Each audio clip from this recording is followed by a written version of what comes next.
Welcome back to World War Now, everybody. I am your host, Conrad Franz, joined as always by Dimitri Kalugin here with episode 145 of the show. We are coming at you here, probably the last episode of 2025. It is December 28th as we are recording this.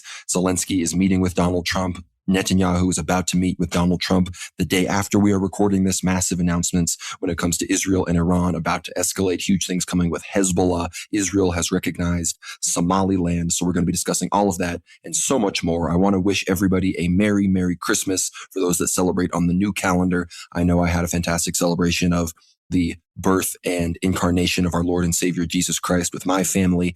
I hope everybody else had the opportunity to do the same. For all of our old calendar patriots, including my beloved co-hosts here, I hope you all are still persisting in the fast. I hope that all of the joyous feasting from the new calendar brethren has not prompted you to fall off the way. So I hope everybody has been enjoying Advent, enjoying the nativity season. And I pray that they have a fruitful New Year's as we enter into 2026. The year has flown by. We are now a quarter century into the 21st century. So, your co-hosts here at World War Now are officially at Major Unk status. I know I'm feeling that way, but I want to thank all the World War Now patriots for tuning in, spending your time with us here at the end of your year. We have a whole bunch of other topics besides what I mentioned before to discuss. The U.S. strikes on Nigeria, big escalations in Venezuela. Be sure to check out the Ether Hour that should already be released by the time you're listening to this, all about Venezuela, with our good friend Jose Nino. So the Venezuela section on this episode may be a bit abbreviated because we have an entire massive conversation with an expert on that very subject. So be sure to check that out. It is linked down below.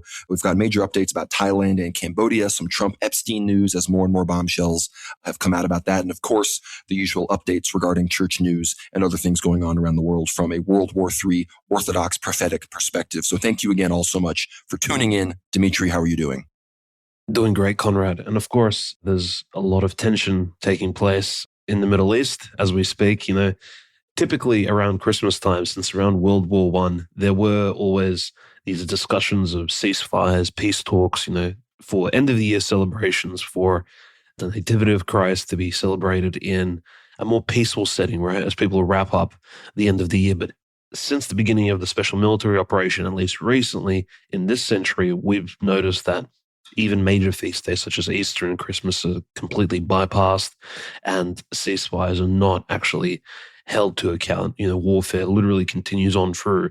And I think that's probably the theme that we're going to see this week as well. Hopefully these particular discussions that Trump will be having in Florida, literally as we're speaking right now and recording this episode with both Zelensky and Netanyahu, will bear some sort of diplomatic fruit. But given the ethnic heritage of these two characters, I think we can both assume, and Trump's history in relation to the two nations of Israel and Ukraine, that most likely the only compromise being reached here will be leaning towards that of the Talmudic tribe, obviously in their favor. So that's probably a good opening segue to the particular show. But the Middle East at the moment, Conrad, deep tensions taking place between Iran, US, Israel, and clearly, of course, the Iranian allies. I wouldn't even use the word proxies here because each nation in and of itself, so the Yemenis Houthis as well as the Lebanese Shia Muslims, especially those, of course, armed and members of Hezbollah, are seeing Israel's encroachment and sort of the bombardment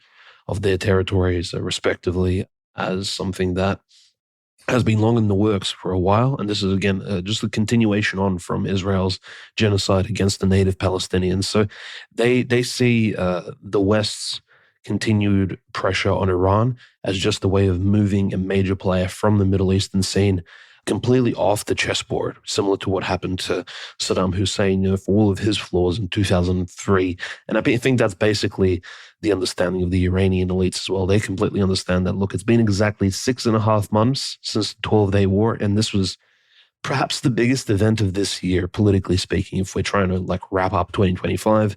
The 12-day war in June of 2025 was probably the most intense period that we can say. We were all following the news very, very closely. And of course, that culminated in Operation Midnight Hammer, which at this point will probably be one of the most striking moves by Trump during his presidency in either administration. So it'll be very interesting to see exactly where Trump moves from here in 2026, if he can actually top off what he started in the middle of this year, especially in relation to Iran. And what exactly will he and Netanyahu discuss in relation to, of course, Israel and Iran? Because I think the big issue on the table at the moment, Conrad, besides, of course, potential war against the Persian people, is which particular countries will be bringing in their peacekeeping contingents in the next few months into Palestinian Gaza. That is, will it be the Indonesians, the Pakistanis? Who exactly, which Muslim country will be sending peacekeeping forces in order to keep Hamas in line? And we know, of course, there are countries which specifically have many members of the military that despise Hamas. One of those, of course, is Egypt. It's militaristically, it really dislikes Hamas. There are countries which are also very, shall we say, more lenient towards Hamas, more biased, more friendly towards them. And that's, of course, Qatar, Turkey, etc., and perhaps even Pakistan itself. And a country like Indonesia perhaps will fall somewhere in the middle of this particular discussion. So I think probably that's one of the main points on the agenda for the Netanyahu visit this week. But of course, Zelensky's visit is another can of worms in and of itself. But in any case, members of the Talmudic tribe are well and truly discussing the future of the world behind the scenes, Conrad, as we're here recording the show. No, that's 100% the case. And I think we can contrast the Netanyahu-Zelensky meeting, two Jewish meetings with Trump back to back. And of course, Zelensky, he's meeting with Trump right now, but both before and after the meeting, Trump is on the phone with Putin. Trump's already called Putin. As we are recording this, he is meeting with Zelensky. After he's done meeting with Zelensky, he will call Putin again. And I have a strong feeling that when Netanyahu comes to town, Trump will not be calling the Ayatollah beforehand, meeting with Netanyahu, and then calling the Ayatollah afterwards to make sure everybody's on the same page. So that really shows you, who's really in control here, who is the one that gets whatever they want. Zelensky, he's Jewish, he gets some privileges, but his nation is not a Jewish nation. So they can continue to fight and die in the war. And that's something that can be deferred and pushed back to a later date. But despite the fact that technically they're at peace, Israel, just the threat of Jewish citizens potentially falling victim to Iranian defensive strikes, that warrants, full-on approval and, basically war from the United States. And of course, that is the big report that Netanyahu will be seeking the green light from President Trump to strike both Iran preemptively and destroy their ballistic missile silos and program, and of course also to wage a new war against Hezbollah. And Iran has responded to this, specifically Masoud Pezeshkian, the president of Iran, who we've criticized on the show as being a much more moderate voice, who has probably taken far too much abuse from the U.S. and Israel. But he recently said to Al Jazeera, he said, "In my opinion, we are in a full-fledged war with America, Israel, and Europe. They do not want our country to stand on its feet," Pezeshkian told the official site of Supreme Leader Ayatollah Ali Khamenei in an interview. And I don't know if this is the Ayatollah, kind of clenching his fist and saying, "Look, Pezeshkian, if you don't want me to dismiss you as I have the power to do, you're going to have to get in line with what the Iranian people want, and we're going to have to actually stand up against the United States and Israel." And again, Israeli media has been reporting that the Iranian ballistic missile program is now fully replenished, even beyond what it was before the 12-day war back in June. The Iranians claim they have over 2,000 ballistic missiles ready to go. Obviously, who knows if this is Israeli propaganda trying to, goad the U.S. into supporting them on another strike. But a Middle East Spectator, very connected pro-Iranian sources even, are talking about how at this point, Iran, the strategic mindset that they have is that they need to strike first. They need to preemptively strike Israel to not be caught off guard as they were last time. I mean, the amount of generals and intelligence staff and IRGC commanders and nuclear scientists and naval leaders and Air Force pilots that they lost in the 12-day war is not something that they can stand to sustain again. So they think that they need to preemptively go against Israel, that at this point, instead of waiting to react, because they will have to due to political pressure, if they show the United States and Israel what will happen if they continue on this path initially, then perhaps the United States will look. The United States has already given Israel so much that the Iranian calculus must be that eventually, if potentially something akin to a shock and awe campaign or even just a preemptive strike occurs, the United States might be like, "Look, Israel, maybe this isn't what we need to be doing." I'm obviously very skeptical of that. A lot of big things happening in Iran this week. We're going to discuss in a second. Erdogan is going to meet in Tehran. Several other Iranian delegations have met with other leaders in the region.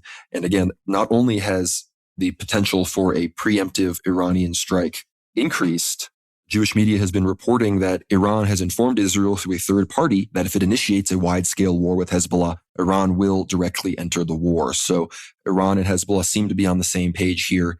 And in the midst of all of this, just today, right before we started recording this, Hezbollah Secretary General Sheikh Naim Qassem said the deadline for disarmament put by the Lebanese government will soon expire. Do whatever you must, saddle your fastest horses, and ally with the most despicable creation on the planet, Israel. But we will not disarm, nor retreat, nor surrender. We will defend. So it appears that Tom Barak and the West's threats towards Lebanon and the Maronite and Sunni sort of allied forces that currently govern Lebanon, their threats to them to get them to fully disarm Hezbollah, I highly doubt that they will be taking the cheese at this point.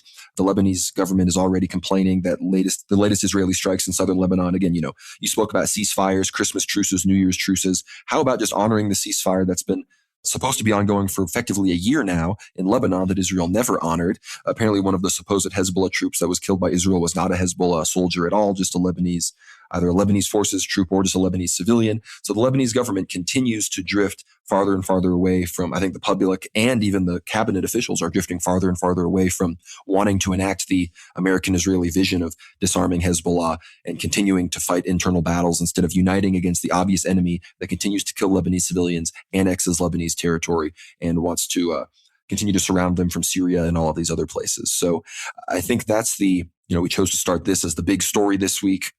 Now, obviously, Netanyahu, as this is being recorded, probably by the time you're listening to this, Netanyahu will have already met with Trump. I don't know if we're going to get any immediate announcements afterwards. Again, we have to remember Trump is a lame duck president, so he doesn't have to consider as many electoral consequences, but he wants to set up J.D. Vance for success. So I don't know, on the 29th, we could be seeing rapid Israeli movements and escalations towards a strike, and that could facilitate an Iranian preemptive strike. I don't know if I'm willing to make any hard and fast predictions for the next 48 hours, but if I had to predict generally, we are going to move in an escalatory direction with Iran, regardless, even if Trump does try to restrain Netanyahu. No, I think the possibility definitely exists, especially if we keep in mind that there was a United Nations Security Council meeting that took place on the 23rd of December, so just a day before the Christmas Eve break, and people going on leave. And of course, the main point of discussion at the UN Security Council meeting was this Iranian IAEA, International Atomic Energy Agency, discourse non-proliferation treaty. Will Iran actually disclose where it has, hidden the 400 kilograms of highly enriched uranium, of course, in the centrifuges and all the other equipment that has been moved from the Fordow, Isfahan, and other base in June of this year? And exactly, the interesting thing, Conrad, is we did see, of course, BRICS countries such as China, Russia actually standing by and defending Iran, completely saying the E3 and the IAEA have been bullying Iran here and again, the UK was probably the main pusher of the anti-Iranian discourse at the United Nations Security Council meeting this week. So we can kind of see the particular push here from the West. The West is united. Unlike the Venezuelan issue, when we have obviously European countries like the UK or the EU in general, Germany, France, etc., the major players there,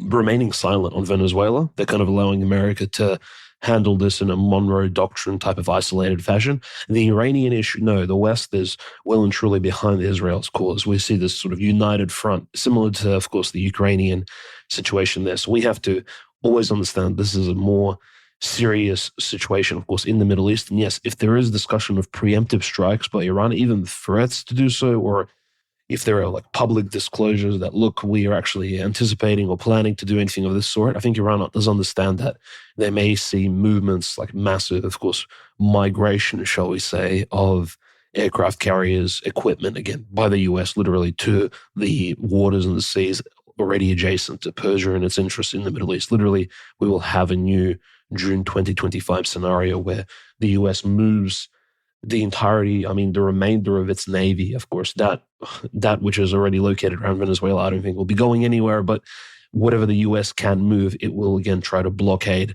the Straits of Hormuz, etc. And of course, the situation will be incredibly heated. If you consider the US Navy positioning in the Eastern Mediterranean, Conrad, as well, with Naim Qassem's intense sort of vouching for Hezbollah's independence against Joseph Aoun's.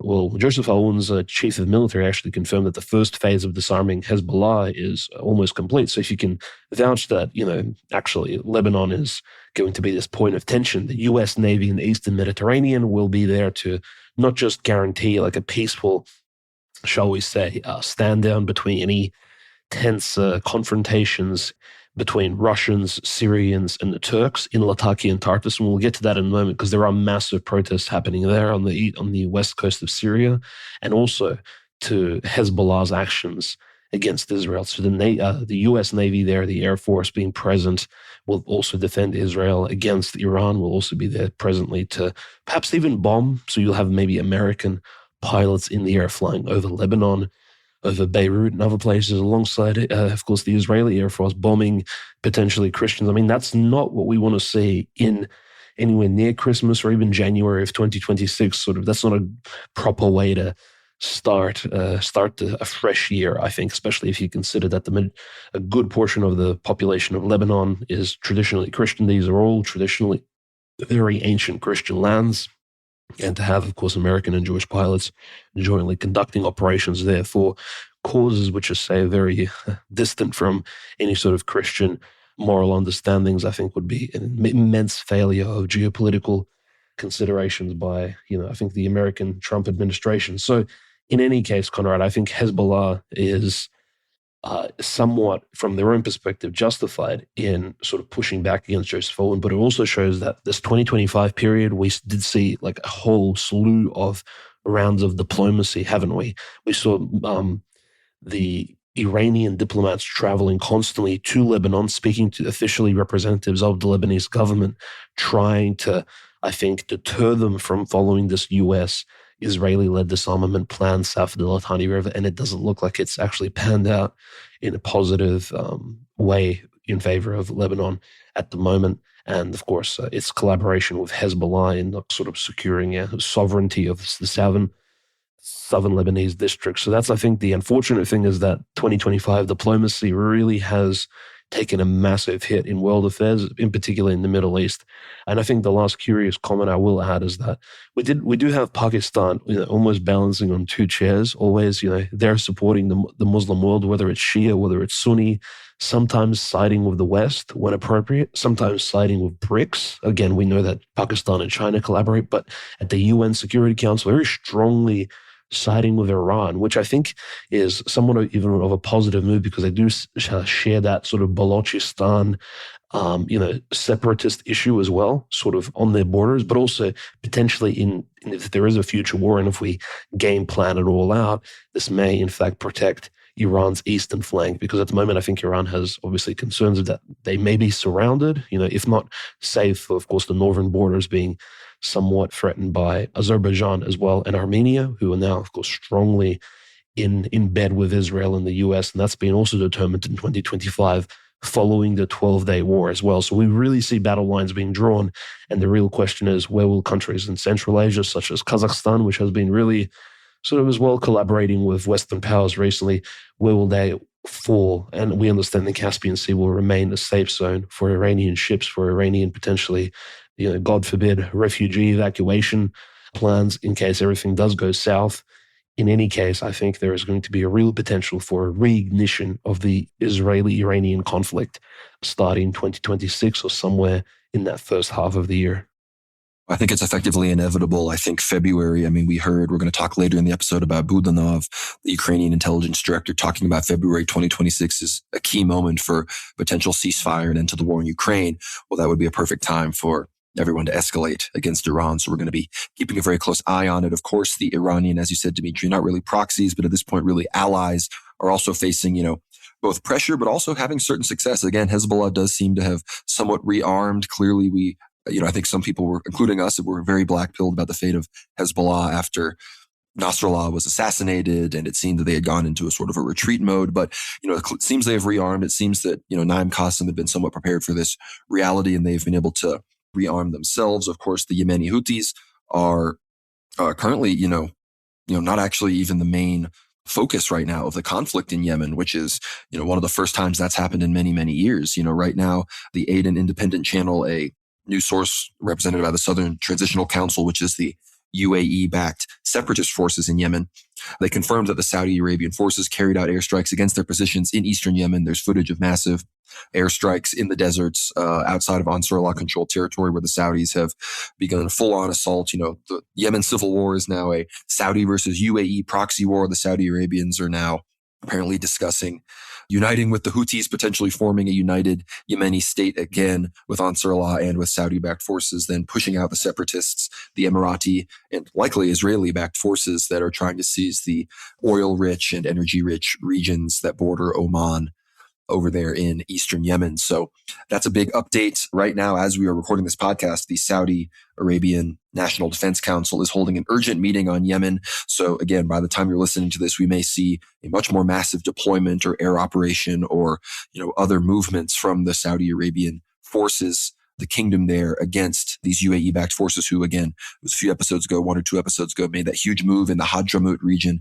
Now, these Hadramut elite forces that the UAE controls have been fighting against certain Ansar Allah forces as well as mostly the Saudi forces. But it seems the Saudis are very much beginning to fight back at this point. But the other major Iranian ally, or maybe this is more likely to be called a proxy, is the Iraqi militias. And of course, this is a quote from the leader of the Iraqi Shiite militia, Kataib Hezbollah.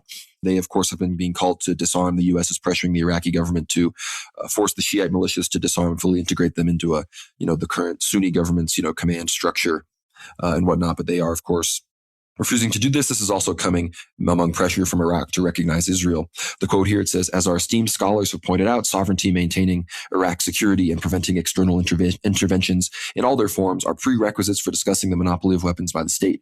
We confirm that our position aligns with that of our religious scholars once these exact conditions are met.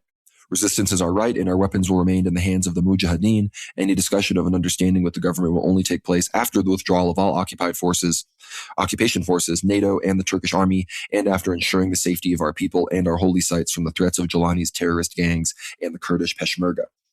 And in the midst of that announcement, this is from Pure Wilia, the Iraqi source. It says, "Normalization does not exist in the Iraqi dictionary. Al-Sudani rules out ties with Israel.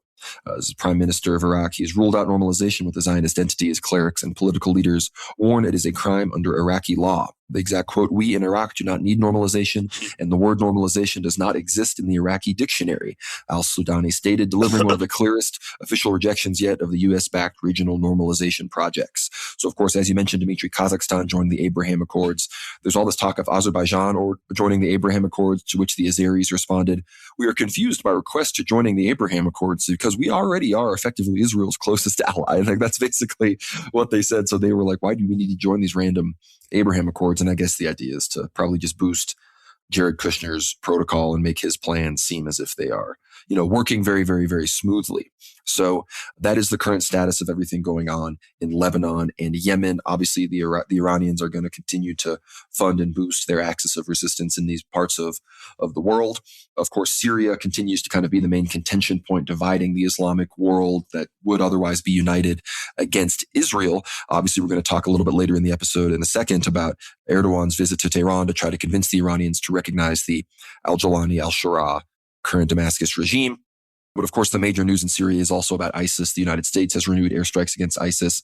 Syrian defense forces are now fighting against ISIS. The general Damascus HTS-backed forces are fighting against ISIS. So ISIS is clearly having a major resurgence. Of course, we saw the Bondi Beach attack in Australia that the people there claimed they were inspired by ISIS. We've seen other major ISIS attacks across the region. Of course, the ISIS attack that killed the United States American soldiers that we discussed in the previous episode. So clearly Israel, and I would wager rogue elements within the United States intelligence apparatus, are resurging.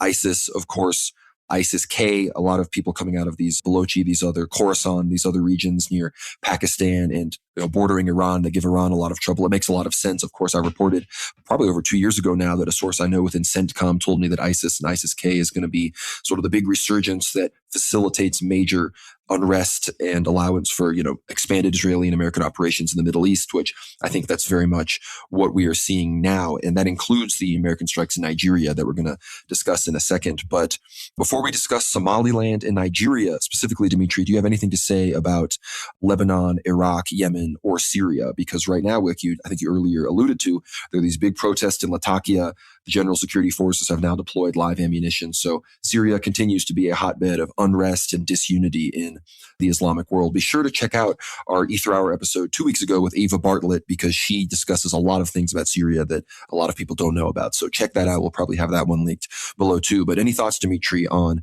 Iraq, Lebanon, Syria, Yemen? Some of the main tension points in Western Syria, Latakia, Tartus, the two Russian bases. Of course, there are still Russian Navy and military personnel located there, Russian diplomatic staff, and probably millions of dollars of American dollars of equipment, of course, remaining there. Of course, this is the main point of Russian investment. And of course, when Vladimir Putin at the end of 2024 informed us that it was mission accomplished, that Dr. Bashar al-Assad was saved, and Syria has fallen to HTS, I think we all assumed that, well, Russia manages to retain these two bases. But now there are these massive protests. Fortunately for Vladimir Putin and Russia, these two protests around the cities are actually pro-Bashar al-Assad protests. They're actually requesting for the reinstatement of former Bashar al-Assad staff members back into the government of Syria. I think these are minority groups also protesting. I mean, this is following about just a week ago, there was a terrorist strike in the city of Homs in Syria as well, which isn't on the coast, but it is one of the largest cities in Syria, the third largest city to be exact, where an Alawite mosque was attacked by what appears to be a Sunni Muslim extremist ISIS-affiliated suicide bomber who walked into the Imam Ali Mosque in Homs, shouted Allahu Akbar, and blew himself up, killing 8 people and injuring tens of others, very similar to, of course, the major terrorist attack and, of course, the point of martyrdom in Damascus itself in 2025. One of the big, I guess, martyrdom events of this year was in the St. Elijah Church in Damascus. So we, of course, understand the major tensions in Western Syria will always involve and include the Russians, because recently it's always also been revealed by members of the Wagner Group in Africa that actually the Russian control of African mineral sites such as silver, gold mines, even uranium mines, and all these other really earth-enriching minerals in the Central African Republic, Mali, Niger, Burkina Faso, and Cameroon as well to some extent, is well and truly going incredibly well. And of course, they ship those minerals by plane. They stop in Libya and then they continue on to Tartus, Latakia. Of course, they drop off some of those, shall we say, very expensive loads over in West Syria, and sometimes they continue on into Europe. So it's a major logistical point for Russia in Western Syria. Incredibly important for them to keep that. At the same time, we have both the Syrian government and the Kurds officially sort of announcing that their diplomatic efforts to integrate the SDF and the official Syrian military have failed. And of course, they keep blaming the SDF Kurds, saying that, well, the SDF is dominated, their military elite brass is dominated by the terrorist group YPG, which is essentially there's the Marxist Kurdish PKK branch in Syria. And they're saying, well, because these are Marxist terrorist extremists, they simply can't get along with us, radical Sunni Muslims who are now dominating the Damascus Syrian military. In any case, I think the main point of tension is near that Aleppo, just east of Aleppo region, of course. Because Aleppo itself still has a huge Kurdish population. And again, most of these conflicts in Syria, Conrad, I think the main commonality point, just as in West Syria, but also in Aleppo and East Central Syria okay, which minority will begin to be persecuted first? And once a minority is persecuted, the military group associated with that minority will step in. And in some ways, this is correct human behavior. Yes, these minority groups in Syria, notice they all have militarized militias. And of course, in some cases, like the SDF, an entire army, they're there to protect their own interests. And unfortunately, for better or for worse, the state of Syria does not have a monopoly on violence anymore. It is a sort of rogue type territory. And I think this is probably for the better in this case, because obviously the government of Syria is led by former members of Al-Qaeda and the Al-Nusra Front that collaborated openly with ISIS. The other point I just want to briefly mention is that in 2025, we did have the head of the Russian FSB, that is obviously the CIA, FBI, former KGB, Alexander Bortnikov. He, of course, announced and informed us that the Crocus City Hall attack in 2024 in Moscow was actually carried out by ISIS Khorasan exclusively with no Ukrainian assistance. Ukraine wasn't even mentioned. And he said that who's behind ISIS Khorasan? He said MI6, British, of course, United Kingdom, UK intelligence.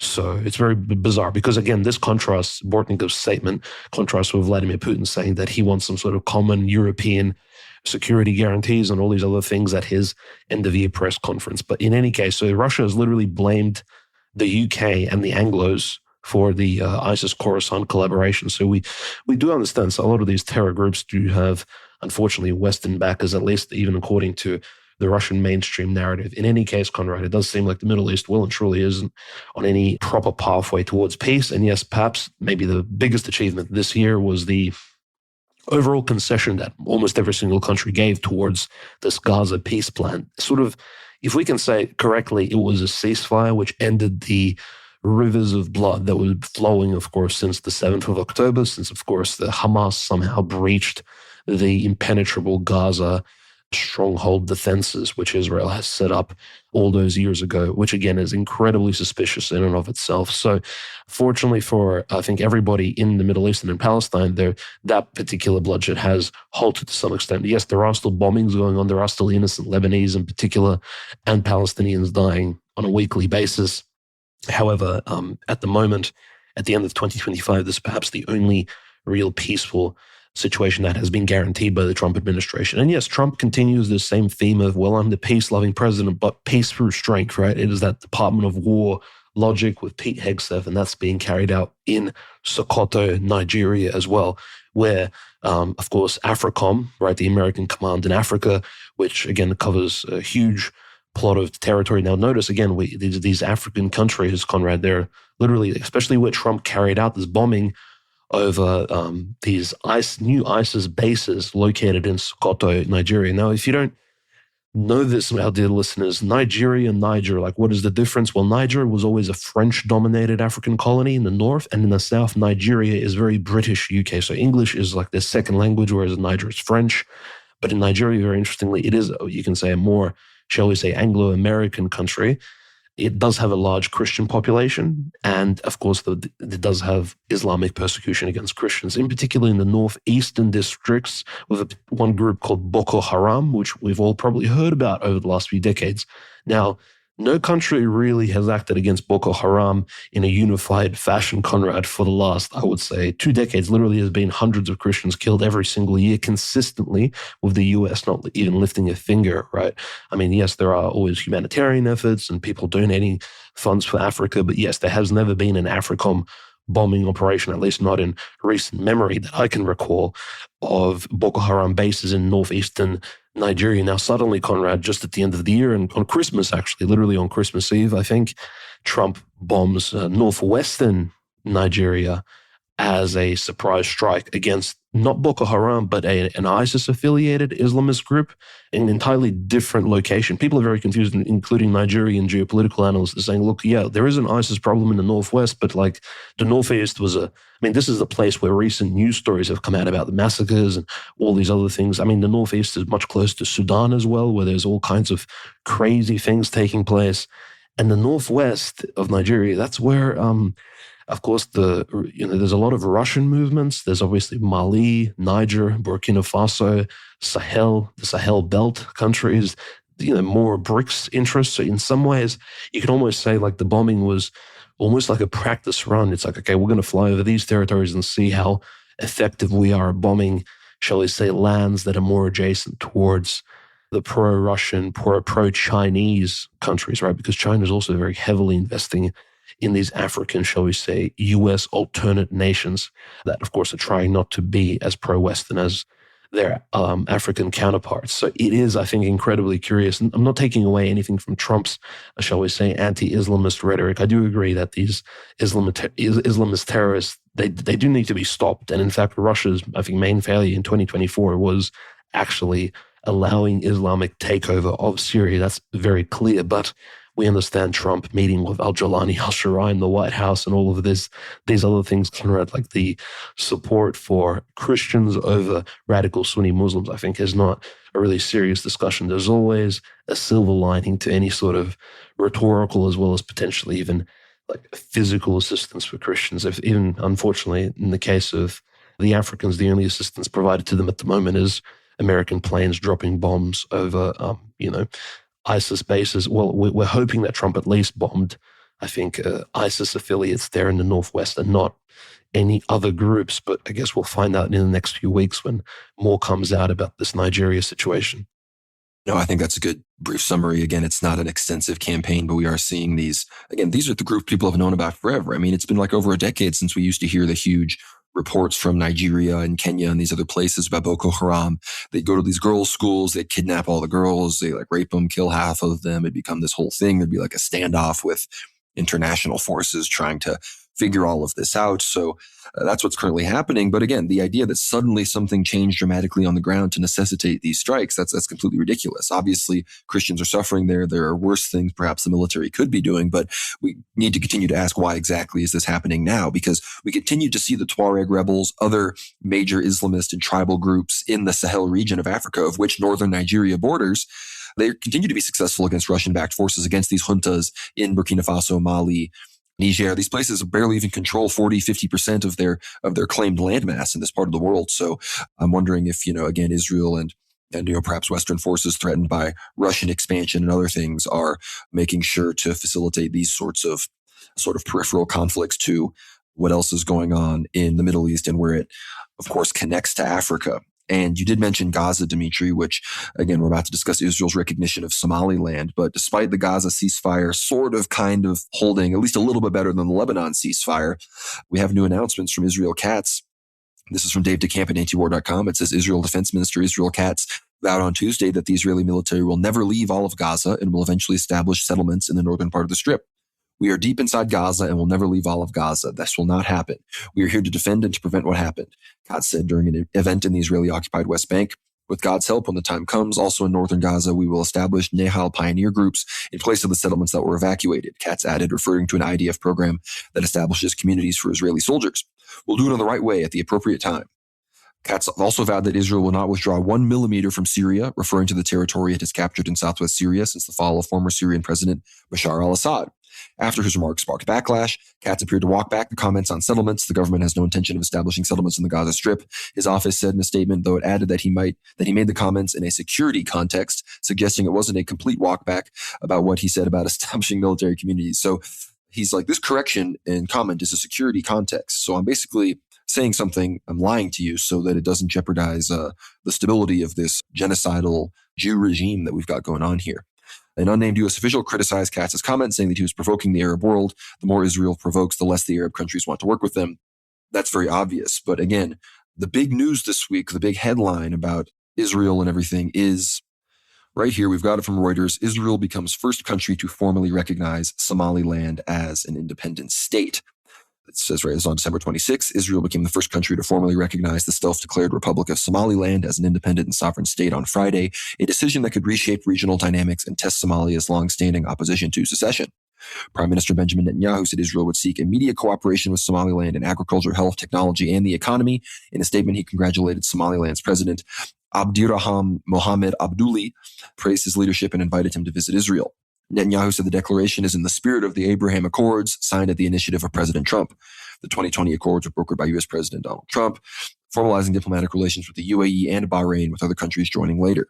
Netanyahu, Foreign Minister Gideon Saar, and Somaliland's president signed a joint declaration of mutual recognition, the Israeli statement said.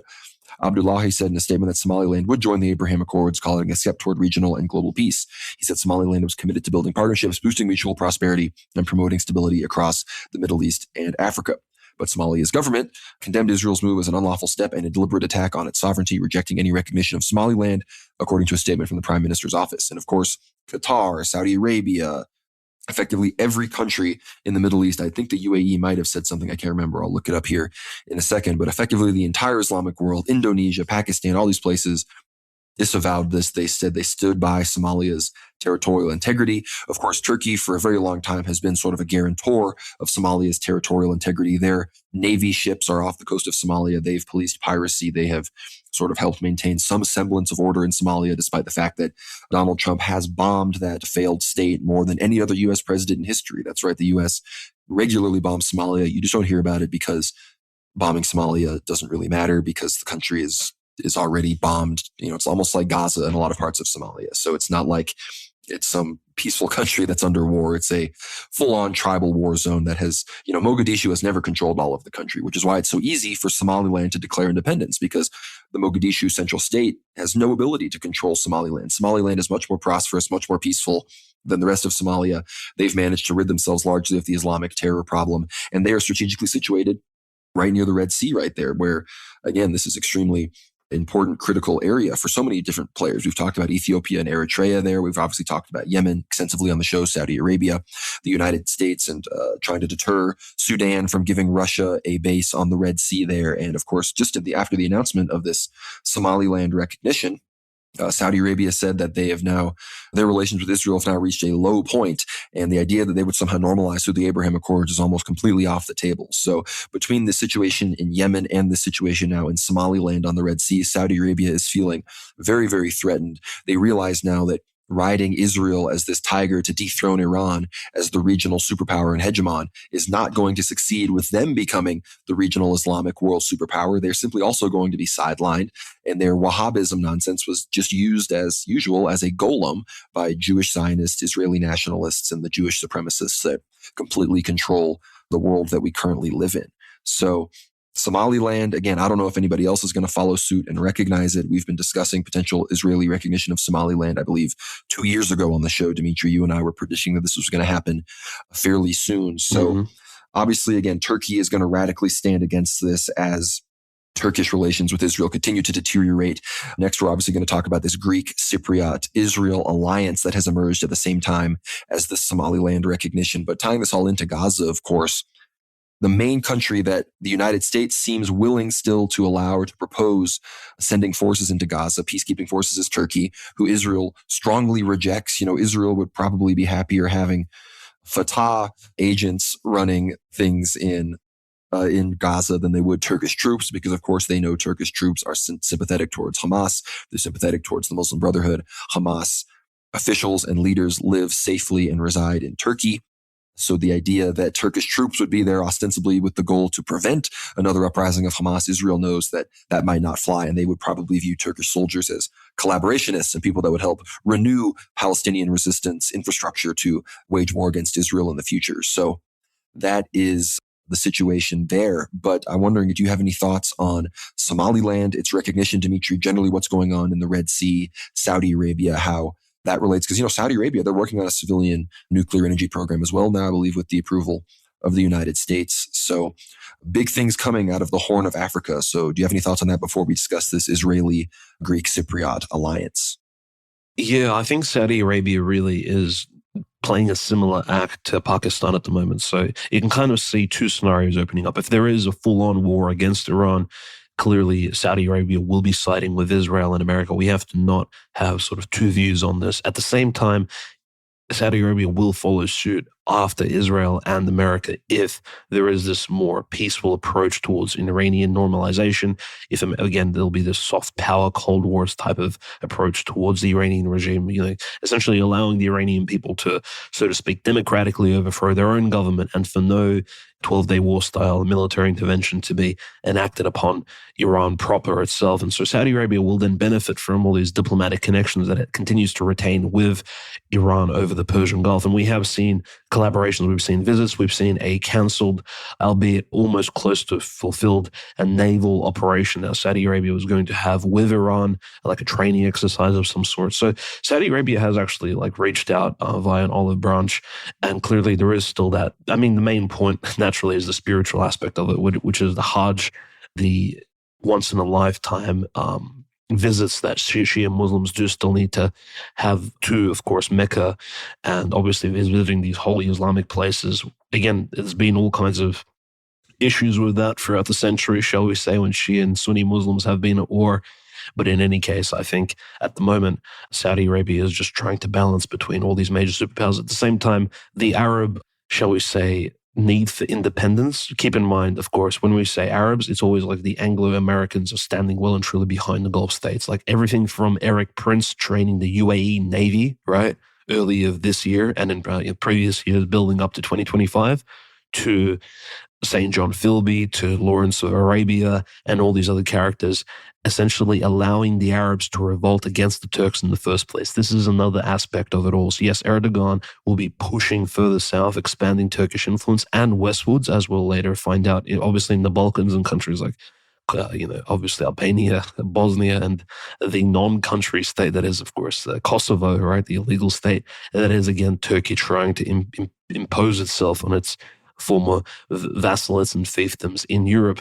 This may not 100% align with Arab interests going into the future. In fact, absolutely will have, I think, even a scenario, Conrad, where Turkish influence will meet and clash with that of the Israelis in the south. And if Turkey dares to push further south, of course, through territories of Iraq, which, remember, the Ottoman Empire actually controlled literally a port in the Persian Gulf for a long time. This is, again, going back to World War I and British operations in the Middle East. It all goes back, again, supporting the Arabs in order to break the Ottoman Empire apart from the different sides and angles. And this is why the British and the Russians, again, supported Iran as well, because they wanted a strong Iran to fight against Sunni Muslim Ottoman Turks. There's all of these considerations do play in part, and we don't have to view the interests of these Arabs, who are incredibly rich, incredibly, shall we say, in some ways, unfortunately, vice-driven, because Islam is a very, shall we say, sensual, passionate religion, doesn't really teach you about withholding and ascetic practices. And I say this because we're at the end of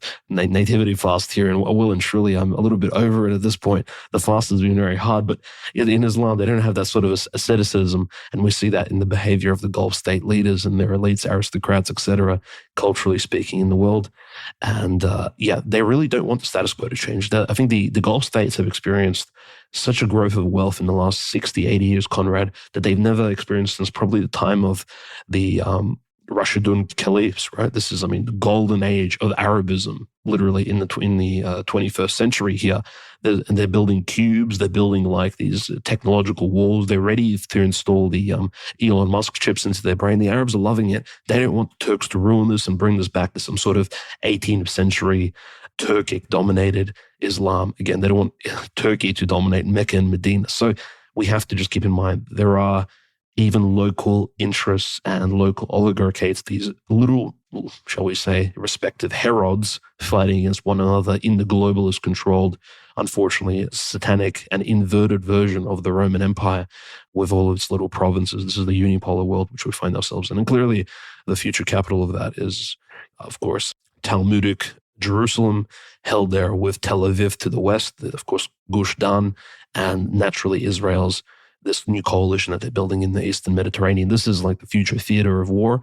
And yeah, as I said before, the clashes between, I think, the Turkish, Israeli, Greco-Israeli interests, unfortunately, I do have to say that, use that sort of a connection there, Greco-Israeli. We do see that coalition building slowly over time. Of course, with the blessing of the Americans, sadly, this is turning into an absolutely a real point of issue, especially if we consider the prophecies related to that Eastern Mediterranean region. I think this is something that people would be, aloof to close their eyes on this particular link. It's not just the Muslims versus the Christians anymore, and it's absolutely it's a mixed bag of interests in these particular regions, especially if we think about maybe future Russian involvement as well. A very, very tense situation.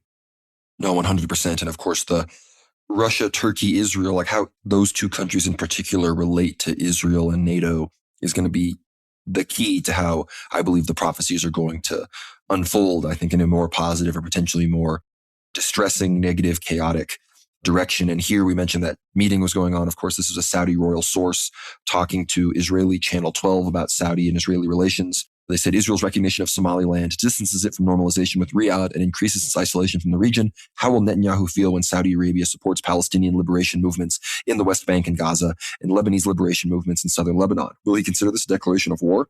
And after all this, does Netanyahu still talk about normalization? What madness is this? This was apparently a Saudi royal source talking to Israeli Channel 12. So again, Saudi Arabia drifting farther and farther away from Israel, just as Turkey and Iran have become Israel's top enemies. Israel has effectively, successfully turned all three pillars of the Islamic world, the Turkish former Ottoman Empire, the Persian Shia superpower, and of course the Saudi Arabian Sunni country that occupy the kingdom that controls Mecca and Medina. These countries are now coalescing, allying together effectively against Israel's massive destabilizations and attempt to become the only regional hegemon. And of course, much like Saudi Arabia apparently is threatening to arm separatist groups in Palestine and the West Bank, we recently hear about Turkey's influence in the Balkans, as you mentioned, Dimitri. This is from Vučić. Serbian President Alexander Vučić accuses Turkey and the United States of arming Albanian-controlled Kosovo against Serbia. Americans are openly and unambiguously arming Albanians in Kosovo and Metohija. Turkey is also involved, delivering heavy weapons and everything else. There's one single goal, directly threatening the Republic of Serbia and its territorial integrity, and attacking the civilian population and the military police structures of the Republic of Serbia.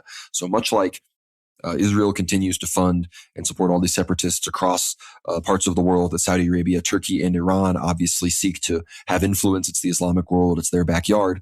So too is Turkey apparently funding anti-Serbian forces, Muslim forces in the Balkans, of course, former Ottoman territory. And when this comes at the same time as this huge alliance between Greece, Cyprus, and Turkey. This is from Greek Reporter. It says, forget reestablishing the Ottoman Empire. Netanyahu warns Turkey at Israel-Greece-Cyprus summit. Trilateral summit of Greece, Cyprus, and Israel in Jerusalem on Monday. Israeli Prime Minister Benjamin Netanyahu seized the moment to send a message of defiance to Turkey, one of Jerusalem's leading critics on the international stage. Notice how this Greek newspaper, Greek Reporter, is calling Jerusalem the capital of Israel, not Tel Aviv. Standing alongside Greek Prime Minister Kyriakos Mitsotakis and Cypriot President Nikos Christodoulides, Netanyahu said in a thinly veiled reference to Turkey that those who fantasize they can reestablish their empires and their dominion over our lands should forget it. The Ottoman Empire controlled large parts of the Middle East and Europe for 6 centuries before its collapse during World War I, leading to the formation of modern Turkey. It is true that all of our countries were once conquered by successive empires, Netanyahu remarked. But through courage and sacrifice, we achieved our independence in modern times, he continued. To those who fantasize they can reestablish their empires and their dominion over our lands, I say forget it. It's not going to happen. The three leaders solidified a partnership that Netanyahu described as our 10th meeting, and I think it's the most consequential. So big escalations in the Eastern Mediterranean, as you've been discussing, Dimitri, critical part of the world, the center of the world island. It's where the prophecies centralize. And it's no coincidence, of course, that whether it's the Bosphorus or Dardanelles Straits or the strips of water between Cyprus and Israel or the Suez Canal itself, this is where World War III is really going to be sparked in a way that almost nobody can dispute. Much like the Balkans was where this happened for World War I, and Poland, where this happened for World War II. It really is this Mackinder-esque central part of the world island, the heartland, and then parts of the rimland down in the Mediterranean. So from Rem Navarm, of course, it says the election plan for military cooperation between Greece, the action plan for military cooperation between Greece, Cyprus, and Israel for 2026 has been signed. The military cooperation plan between Greece, Cyprus, and Israel is part of efforts to deter Turkish activities in the Mediterranean. This is from the Jerusalem Post. So there is effectively a almost sort of expansion of NATO, as it were, an inter-NATO security bloc between these Eastern Mediterranean powers that are specifically enemies of Turkey. Of course, Israel signed on the two most anti-Turkish groups, I guess, besides potentially Armenia. Well, Greece and Cyprus at this point are more anti-Turkey than Armenia, as Armenia seems to be willing to allow the Nakhchivan exclave to connect to the rest of Azerbaijan, to allow the border between Armenia and Turkey to open up. So Pashinyan fully selling his people out, but Greece and Cyprus, their nationalism has now led them to a fruitful alliance with Israel. So this is why people need to have a bit more of a perspective on these sorts of things, because now, Turkey moves in somewhere or goes against Israel. Now Greece and Cyprus are on the hook. They already were in some degree, but now even more on the hook for Israel's security, which is really, really no good. But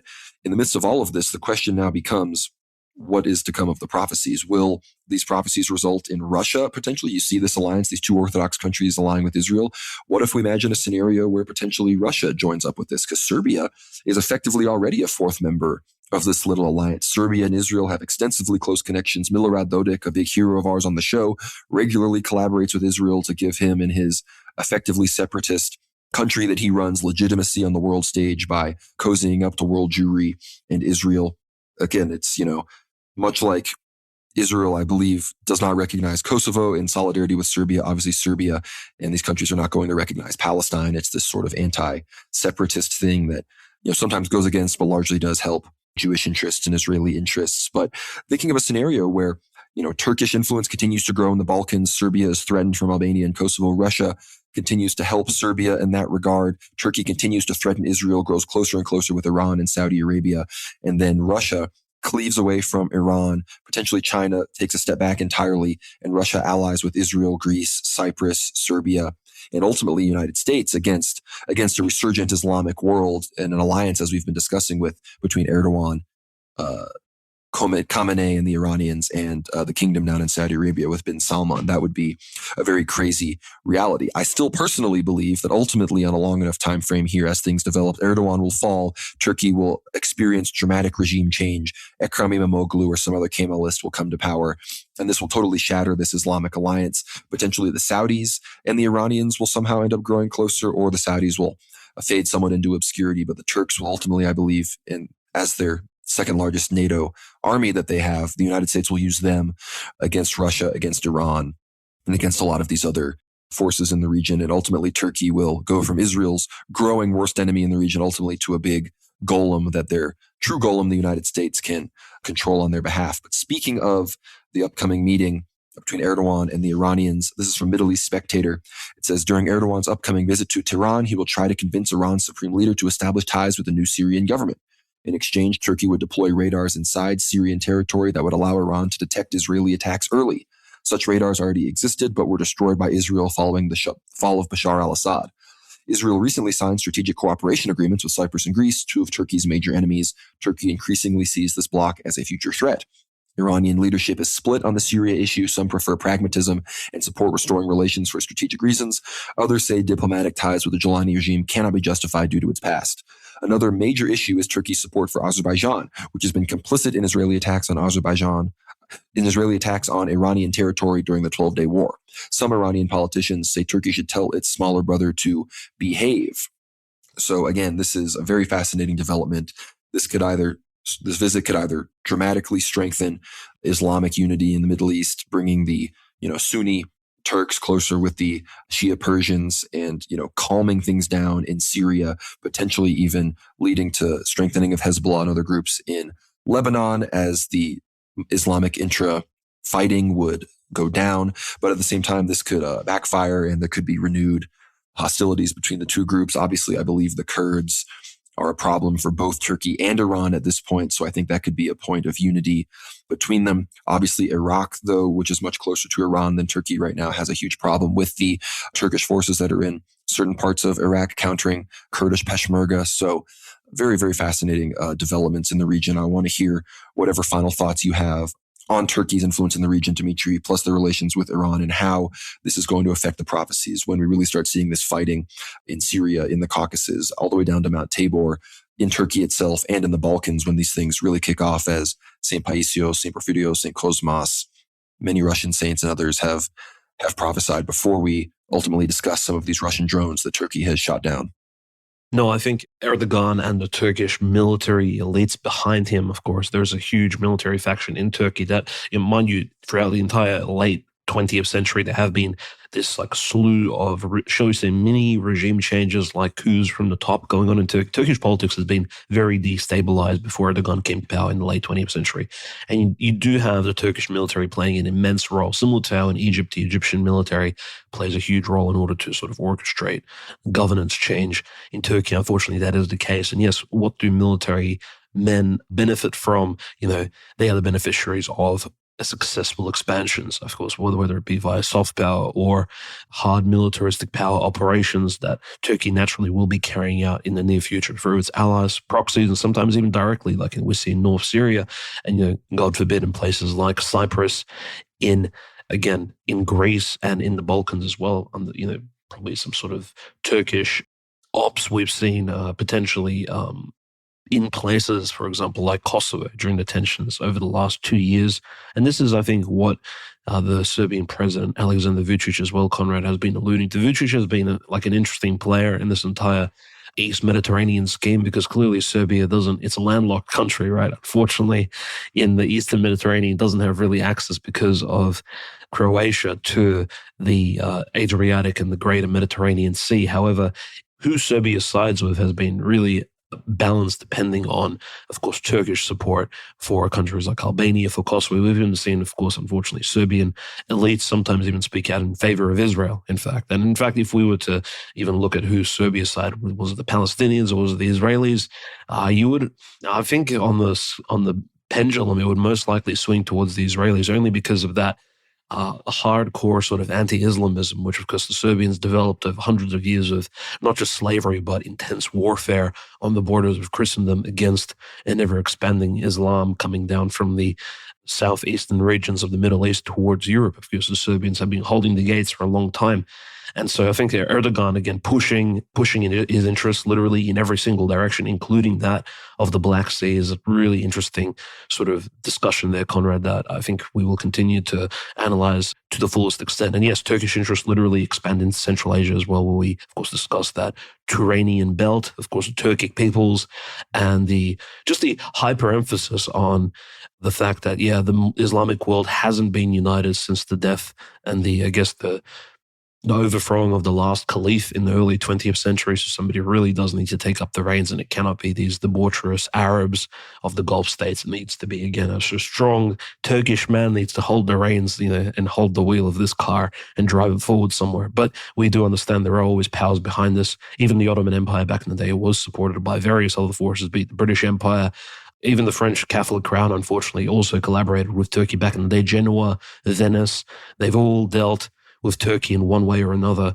It's never been a strictly Christian versus Islamic war. Ever since the Great Schism, unfortunately, there have been, shall we say, overlapping interests. Now, speaking of overlapping interests, and of course, maybe in the near future, I think in early 2026, we will have a dedicated episode sort of orientated towards the fall of Yugoslavia. But in one of those key areas at the moment, as we speak, at the end of December 2025, there is a huge dispute taking place in Republika Srpska in Bosnia, where we have Milorad Dodik's successor, Sinisa Karan, his victory in the recent Bosnia Republika Srpska elections against a, shall we say, more liberal opponent, is being disputed. At least 136 polling stations. Again, this is the whole Biden stole the election issue, but literally, I think this is a real example of that. Not that Biden didn't steal the election. I think he certainly did.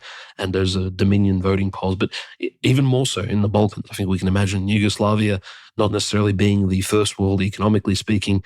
A lot of these countries do have quite this hardy manipulation taking place. I mean, Conrad, we literally, and you covered on the ground exactly the election taking place in Eastern Europe earlier this year, of course, in Moldova, and exactly what was taking place there. So we can actually expect similar things. I mean, there's really some strange, bizarre things taking place in Banja Luka, in Republika Srpska, and we understand that the interest there, like the Catholic Islamic tension, this is where it meets. If we think about the European Christian line, we have the Hungarians standing by Viktor Orban, right? The prime minister who loves Trump, loves MAGA, and hates Islam, and obviously is skeptical of the Talmudic interests in Ukraine. But at the same time, he puts on the top hat and goes to the wall in Israel. So we do have to mention that.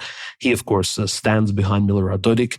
He, of course, that sort of Catholic Orthodox Christian alliance there. But Bosnia-Herzegovina is 50 or 51% Muslim and only 30% Orthodox Christian. So you do have that, again, Islamic tension. Since the 10th of October this year, there has been officially more or less a break in communication between the two political entities, that is the official Bosnian government and this breakaway, more or less autonomous republic. I don't want to equivocate. Of course, Bosnia, Herzegovina, and Syria, Conrad, where you have the Serbians being the Kurds, but you do have a very analogous situation, almost geographically speaking. It is a one-to-one.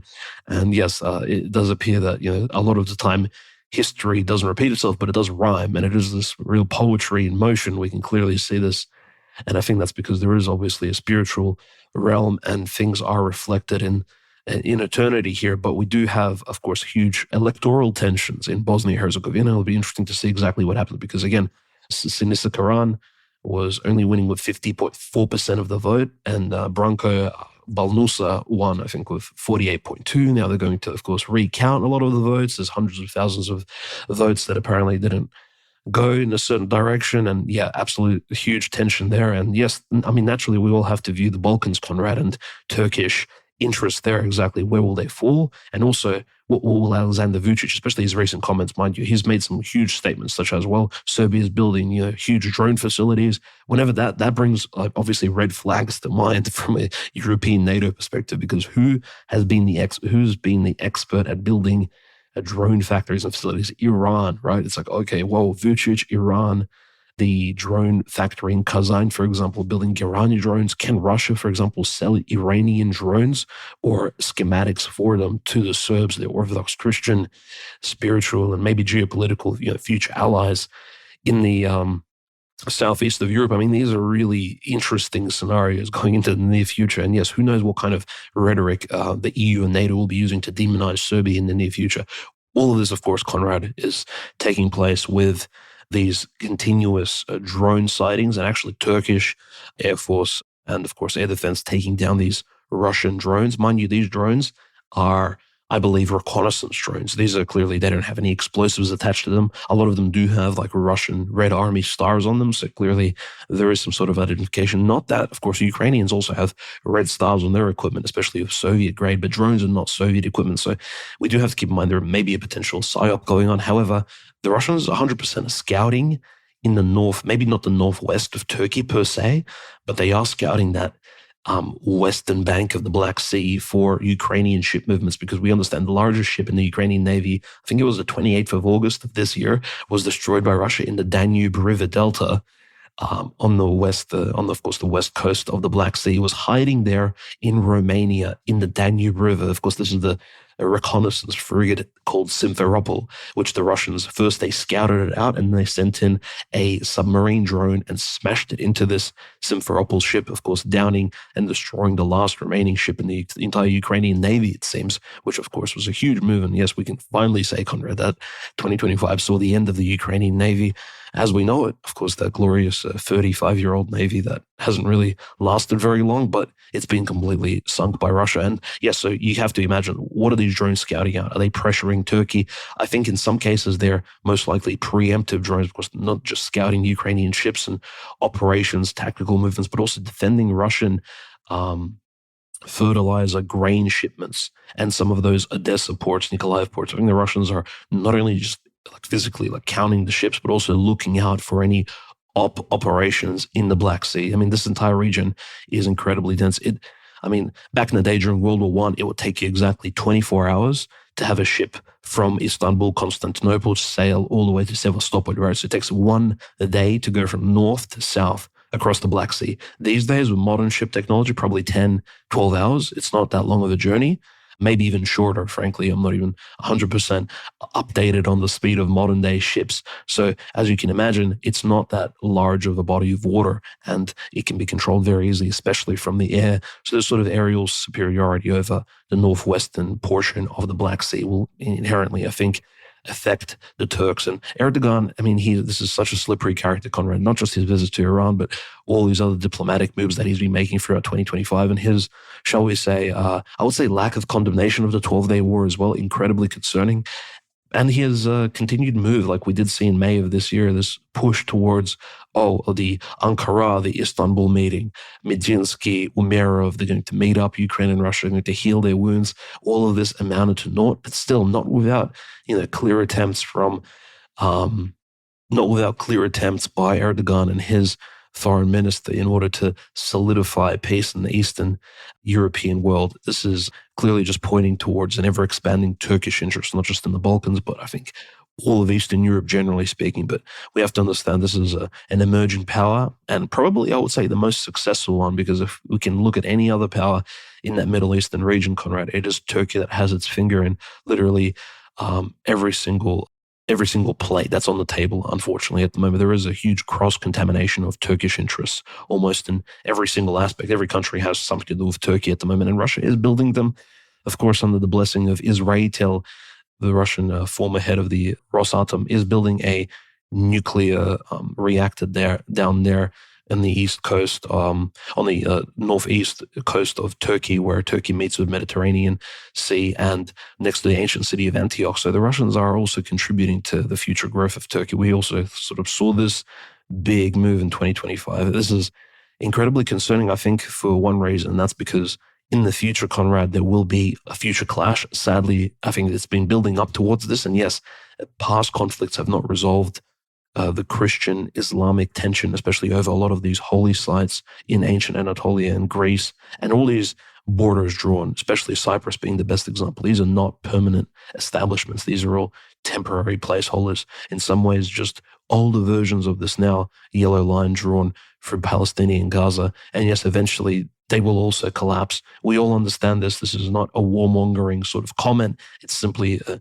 clear factual observation of the matter. And we just have to pray that this is pushed back as far as possible to give us time to repent and for Christians to, catechize and prepare themselves for the coming calamities. I think because Orthodox Christian lives will inevitably be affected by some of these massive, I think, conflicts which will arise, unfortunately, with Turkey being at the helm of them all. I completely agree. And again, people who listen to the show, maybe they get sick of our focus on Turkey. But like you said, Dimitri, they've got a finger in every pie. They're the true, China considers itself the middle kingdom. I think China is maybe the last massive empire that still has its own self-contained civilization. I mean, I guess India, but I don't consider that much poo to be civilization. But China, they've got that. Whereas Turkey they're sort of the middle center power of the world in the established kind of known, developed Western, Islamic, Christian, Judeo, whatever you want to call it, world that, isn't still practicing their old, paganism. Turkey, they're in Europe and they're in Asia. They're Islamic and they're secular. They are the house of the ecumenical patriarch, but the Hagia Sophia has been turned into a mosque. They're in NATO. They're a candidate for the European Union, but they're also still collaborators with Russia. They are, again, like I said, a secular state, but still a leader in the Islamic world. And they even have a somewhat Islamist regime. So this connective bridge between the West and the Islamic world, between the secular and the sort of religious East, Turkey exists as that. And more so than that, Turkey exists as, I think, an anomalous state that I think can't last too long. It was ultimately the territory was controlled by the Christian Roman Empire and then was ultimately controlled by the Ottoman Empire. And despite the Greek Revolution reclaiming a lot of the territory for Greeks, we know ultimately the Turks, largely in the West have much more, at least in the western parts of Anatolia, more Greek admixture than they do Turkish or, Central Asian admixture. So it's sort of a historical anomaly that still exists with a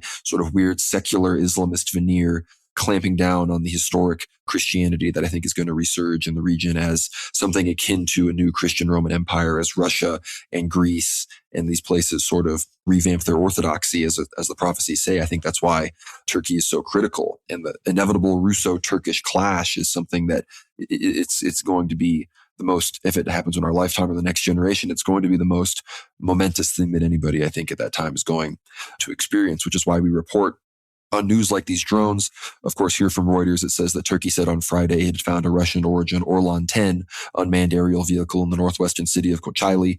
The ministry said initial assessments indicated that the drone had been used for reconnaissance and surveillance purposes, adding that an investigation into the incident was ongoing. So Turkey suspects Russia for surveilling them with very high-level military drones. And from ABC here, it says Turkey warns Russia and Ukraine over Black Sea security after a shooting down drone.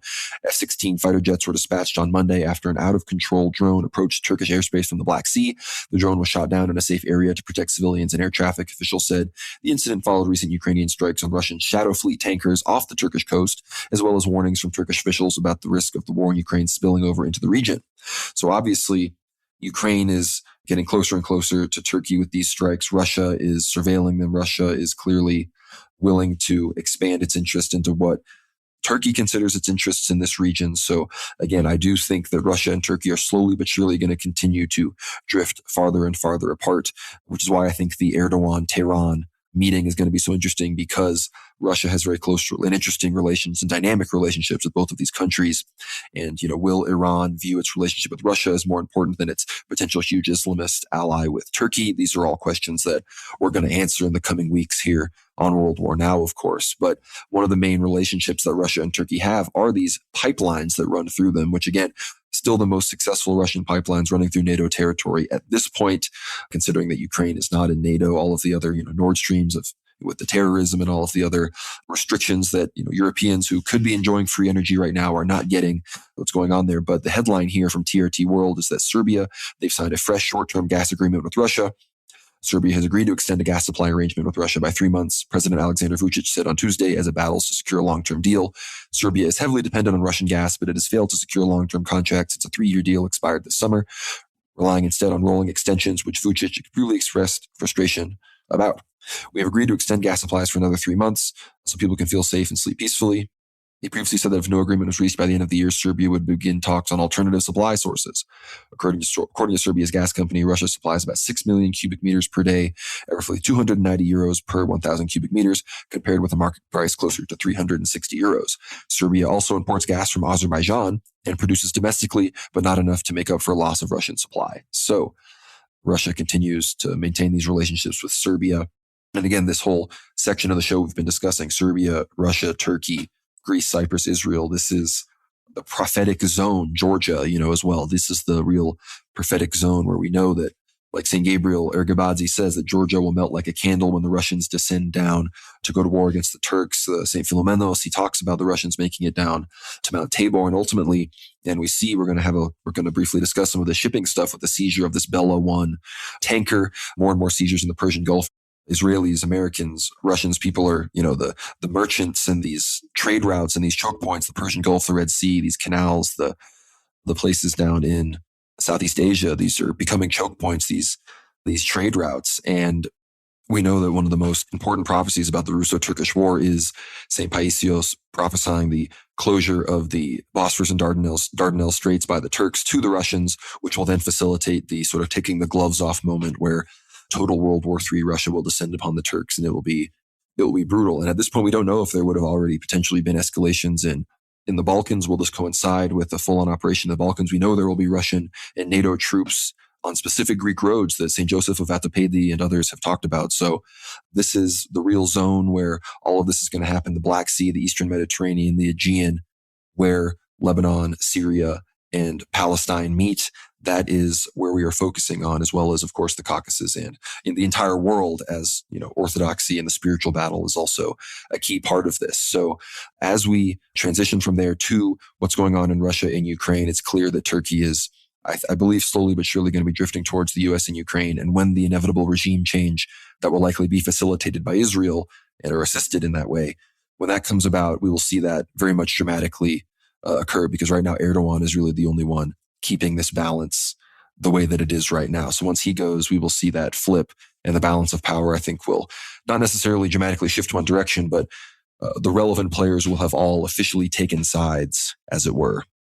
No, absolutely. And I think, the interesting connection here, Conrad, is that the Trump administration has been very silent, I think, on Turkey. We haven't seen this real warming up towards the Erdogan Turkish regime. They've kind of just had a gloves off approach and just sort of allowed Turkey to just behave in their own manner, right? It's like, okay, this is your sphere of influence. You've assisted us against the Russians in the past. In Syria, you've helped overthrow the Bashar al-Assad regime through, of course, the Idlib province and your assistance there. Al-Jolani, al-Shara is technically speaking, if he's a servant of any country, he's a servant of the Turks, first and foremost. And I think as the Russo-Ukrainian war progresses, we have to keep in mind, like, the reality is Turkey still has nuclear silos with American nuclear warheads installed therein. Like, Turkey has a military bases on its soil, which are NATO American based. It's the second largest NATO military, and naturally, all these connections towards the Russo-Ukrainian war that have to be viewed through this lens.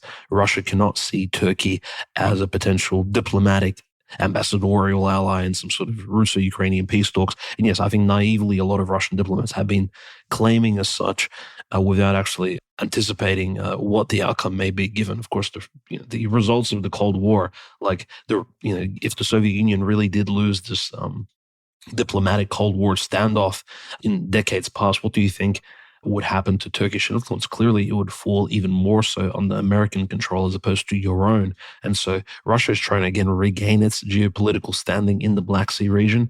And Turkey, at the same time, it's only grown for the Turks since the fall of the USSR. And I think the reality on the ground is, at the moment, the Turks are the beneficiaries, Conrad, of all these other countries surrounding them literally falling apart. So this paints a great picture, because the Turks do have clearly, like, open claims, not just for the Northern Caucasus, for places like Ingushetia, Chechnya, Dagestan, etc. You have Turks literally trying to foment opposition through Islam, sometimes through these weird separatist nationalist movements in Bosnia, Kosovo, Albania, all these other places, but also in the Northern Caucasus and in places like, everything for even Gagauzia. Gagauzia and Orthodox Christians have support from the Turks because of their ethnic Turkishness in places like Moldova and Romania, so even these like small minorities have Turkish support. And of course, Turks have this weird claim for Crimea as well, which at the moment sounds a little bit bizarre and funny, but not if you consider Zelensky's recent statements as well over the fact that, well, Russians can keep Crimea for now. Recently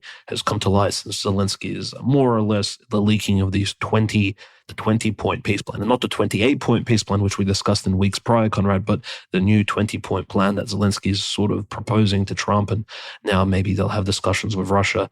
And a lot of these points actually leave Crimea within the threshold of the Russian Federation. That is, look, the Ukrainians are simply not going to take it back.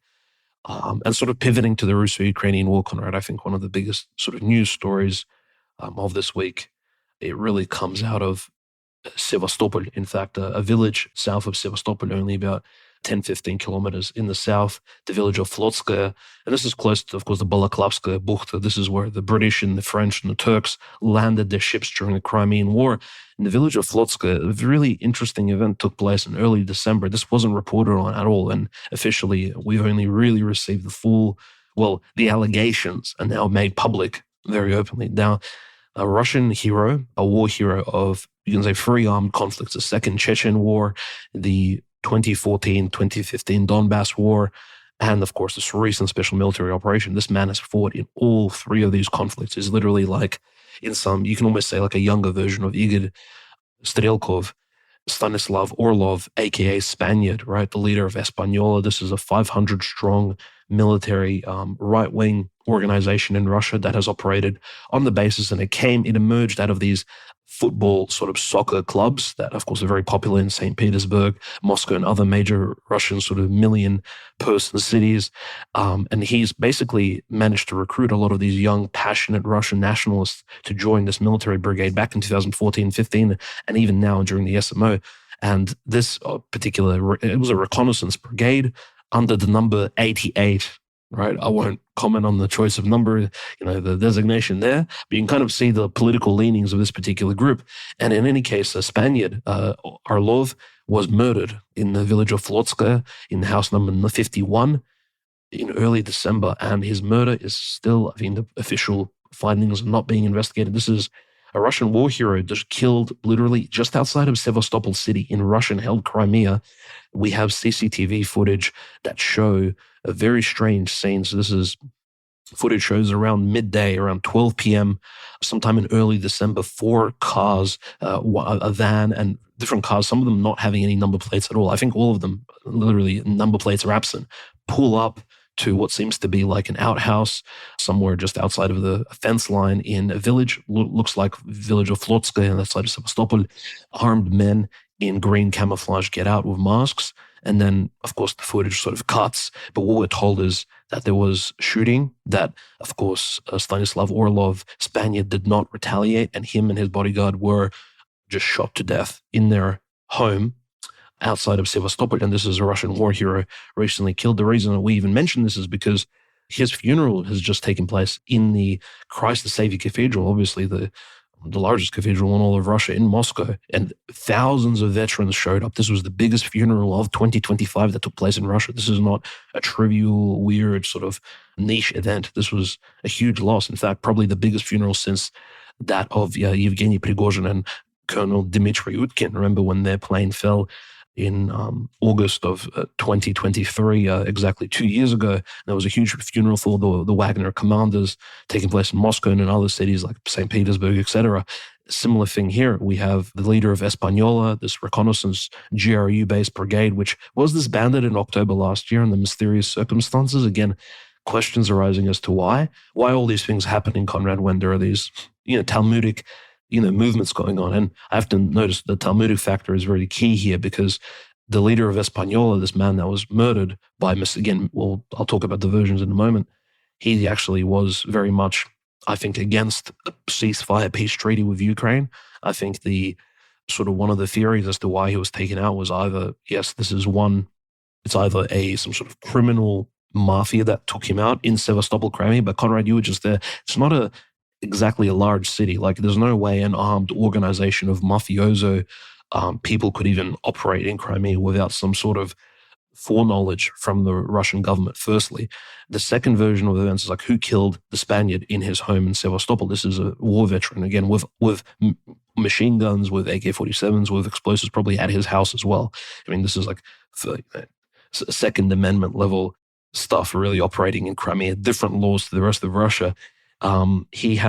The second version was that he was simply killed by Chechens, right? I won't elaborate as to who in the Chechens, but there's a particular general of Chechen extraction who also wasn't a big fan of him. And mind you, the reason why he's even important and why he's anti-Talmudic, not just because he's a Russian patriot, but because he spoke out against migration, the Islamification of Russia. He's been speaking out against the replacement of ethnic Russians, and even supporting people like Alexander Bostrykin, of course, one of the top Russian prosecutor chiefs who's been pushing anti-migration reform in Russia over the last few years, really pushing this towards the forefront. I think even informing Vladimir Putin that, yes, there is a huge migration crisis in Russia that needs to be taken care of. So Stanislav Orlov was behind supporting Bostrykin, and so potentially he was killed by some sort of Chechen criminals. Or the third, I think, version of events, Conrad, is even more scary, I would say, because, well, it was simply, shall we say, a political assassination, and not by Ukrainians. And our dear listeners, I don't think I have to spell it out for you as to if it wasn't the Ukrainians who killed Stanislav Orlov, who potentially was it. You have to just go back and sort of infer what we said about, the murders of the heroes of the Donbass, Givi, Motorola, and the other leaders in 2014 and 15 across the Donbass. We see, I think, a similar purging style operation here where old war heroes are not needed. It's not good to have them around. I mean, apparently certain interests will be put at risk if there is a long-standing Minsk freestyle agreement, a ceasefire, or a peace treaty signed on, shall we say, embarrassing terms.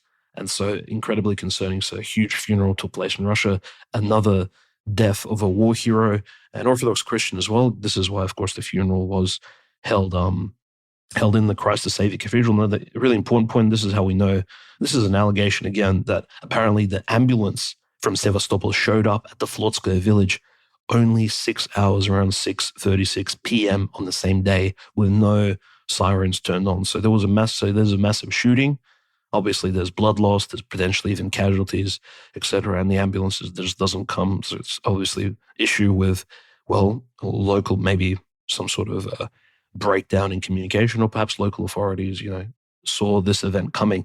There were lots of gossip as well being thrown in, Conrad, similar to the stories about Yevgeny Prigozhin and Colonel Dmitry Yutkin when Putin made this bizarre, I would say, libelous allegation against them when he said they were getting high on cocaine on that plane flying over Tver, throwing around hand grenades. Again, and the grenade exploded, blowing their plane up in the air over the Wagner commanders. I mean, this is absolutely insane.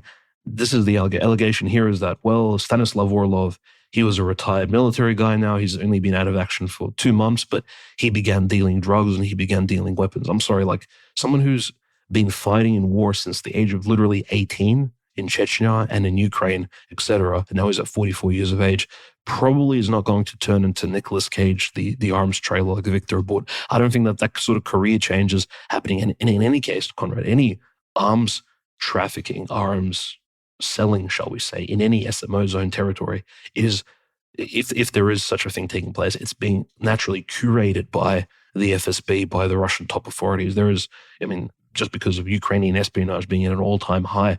So you have to keep in mind, this is a really murky murder. And the reason why we know it's murky, Conrad, is because all the pro-Russian Z journalists and the war correspondents are silent as anything on this story. This is why you probably haven't even heard it, our dear listeners, until we reported it here that, look, this war hero has just been murdered outside of his home, and nobody's saying why, nobody's speculating, nobody's even talking about the potential allegations.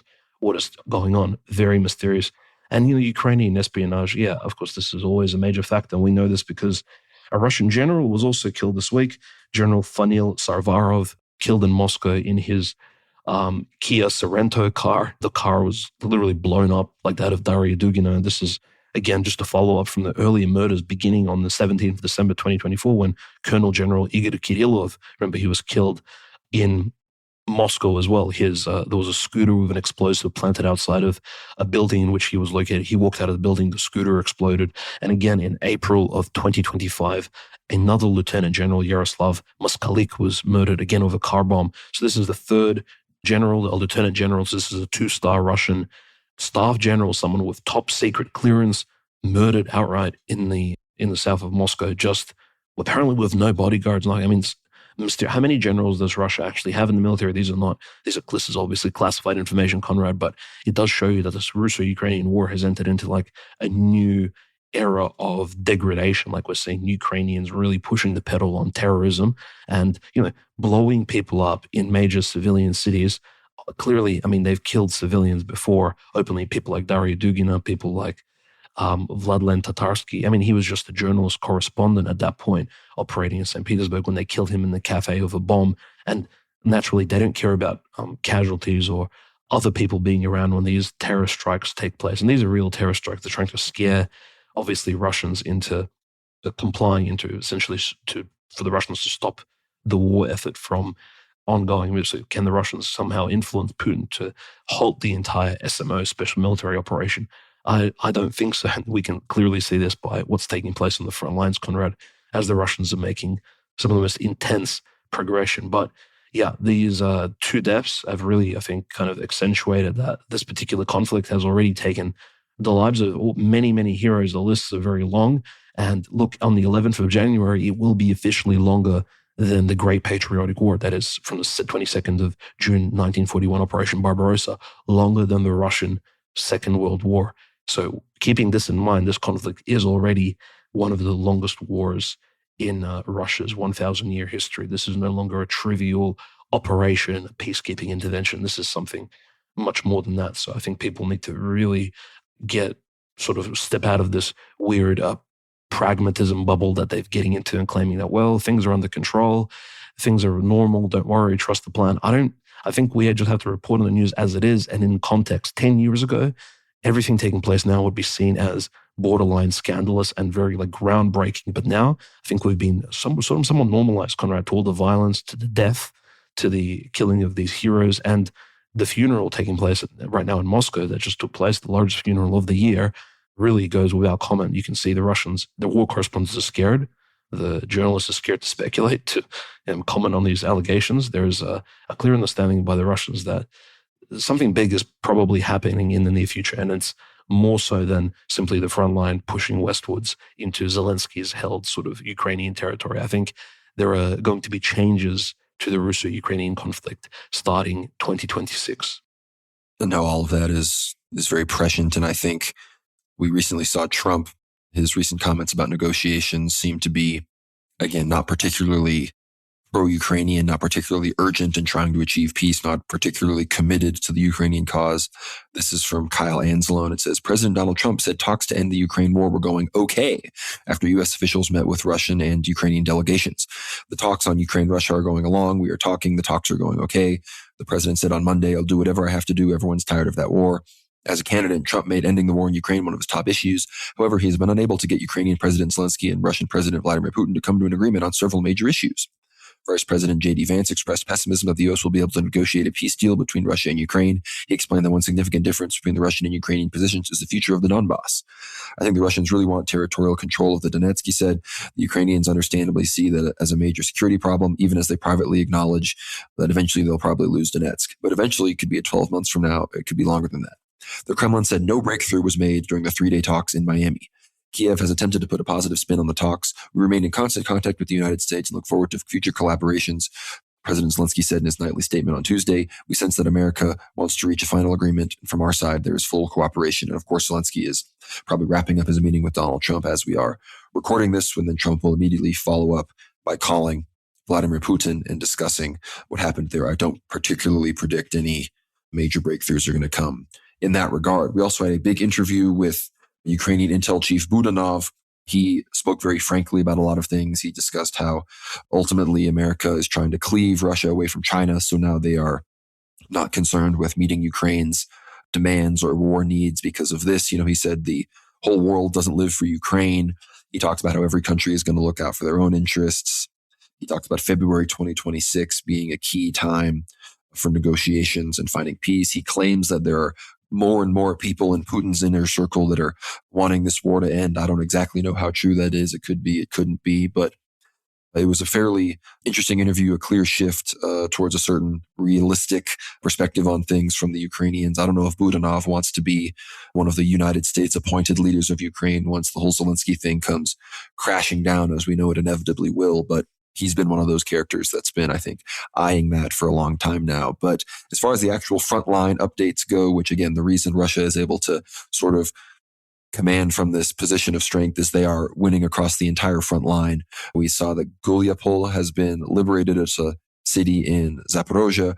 We also have claims about Mirnograd and other major settlements that the Russians control parts of, and other major areas have been fully liberated. So major progress, big good news largely across the entire front line in Kharkov, in Donetsk, in Zaporozhye. So it's good news there. But what other updates from the front do you have for us, Dimitri? Yeah, I think one of the craziest updates, I think, is that on the 27th of December, 2025, it's been confirmed that White Rex, aka Denis Kapustin, a real last name is probably Karpmansky, a Russo-Ukrainian Jew, or a man of that sort of background. Again, we hear that sort of ethnic hybridization quite often in these particular Eastern European regions, don't we? Especially in positions of prominence. He was the leader of the Russian Volunteer Corps, the RVC. This was, of course, a reconnaissance sort of terrorist squad which went into Belgorod, Bryansk, etc., terrorizing. This is like a Russian volunteer traitorous brigade that the Ukrainians created on their side.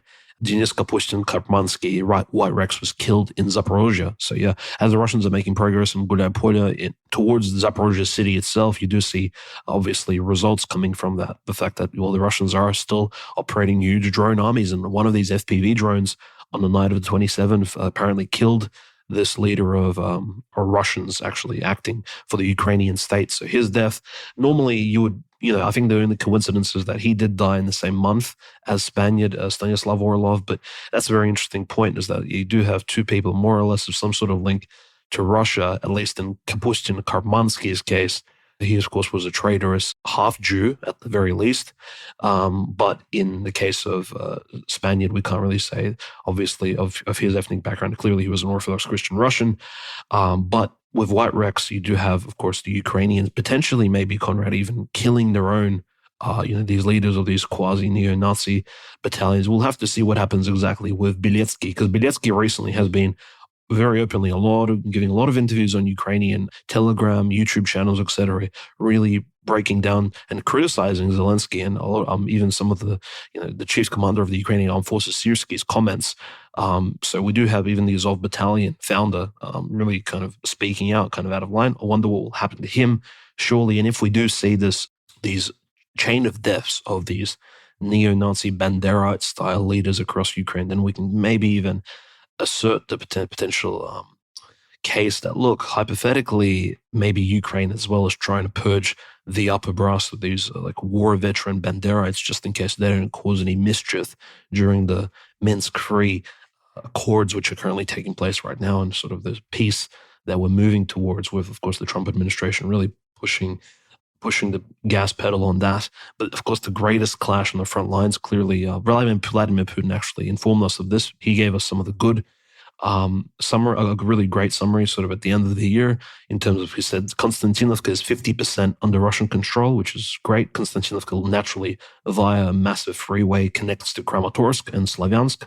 And obviously the liberation of Svetogorsk Monastery. We do have Putin again commenting that Pokrovsk was taken. Radinsky is more or less under Russian control. At least the Russians are fighting there in Mirnograd. The surround still in that southwestern district of Donetsk is still experiencing, obviously, Russian pressure. They're trying to break that Ukrainian defensive position. And the Ukrainians are still some sort of holding out. But the real point of contention, and Putin really mentioned this because there's been so much fake news. And in fact, I think we fell victim to it as well, because we were just following in line with General Gerasimov, the head of the Russian military, like his comments. He said that Kupiansk was taken by Russia, and like, okay, we just, looked at the reports. It appeared that, yes, Russia did control Kupiansk for some time, at least the majority of the city, but now it appears the Ukrainians are actually pushing back. And so there's a huge the Russians are controlling, in fact, the center of Kupiansk city. And you can actually, if you zoom in right into the map, you can see which particular shopping center the Russians are holding. The Magazin ABT marketplace shop located next to the St. Nicholas Cathedral, right in the middle of Kupiansk. Just to the left, that is westwards of the Oskol River. Now, the interesting thing about Kupiansk is similar to a city like Budapest. It's located with a river running between it. So the Russians are holding the majority of course, the northeastern Kupiansk Oskol River side. But on the western side of the Oskol River, the Russians have a really small bridgehead around this St. Nicholas Cathedral MBT marketplace shopping center area.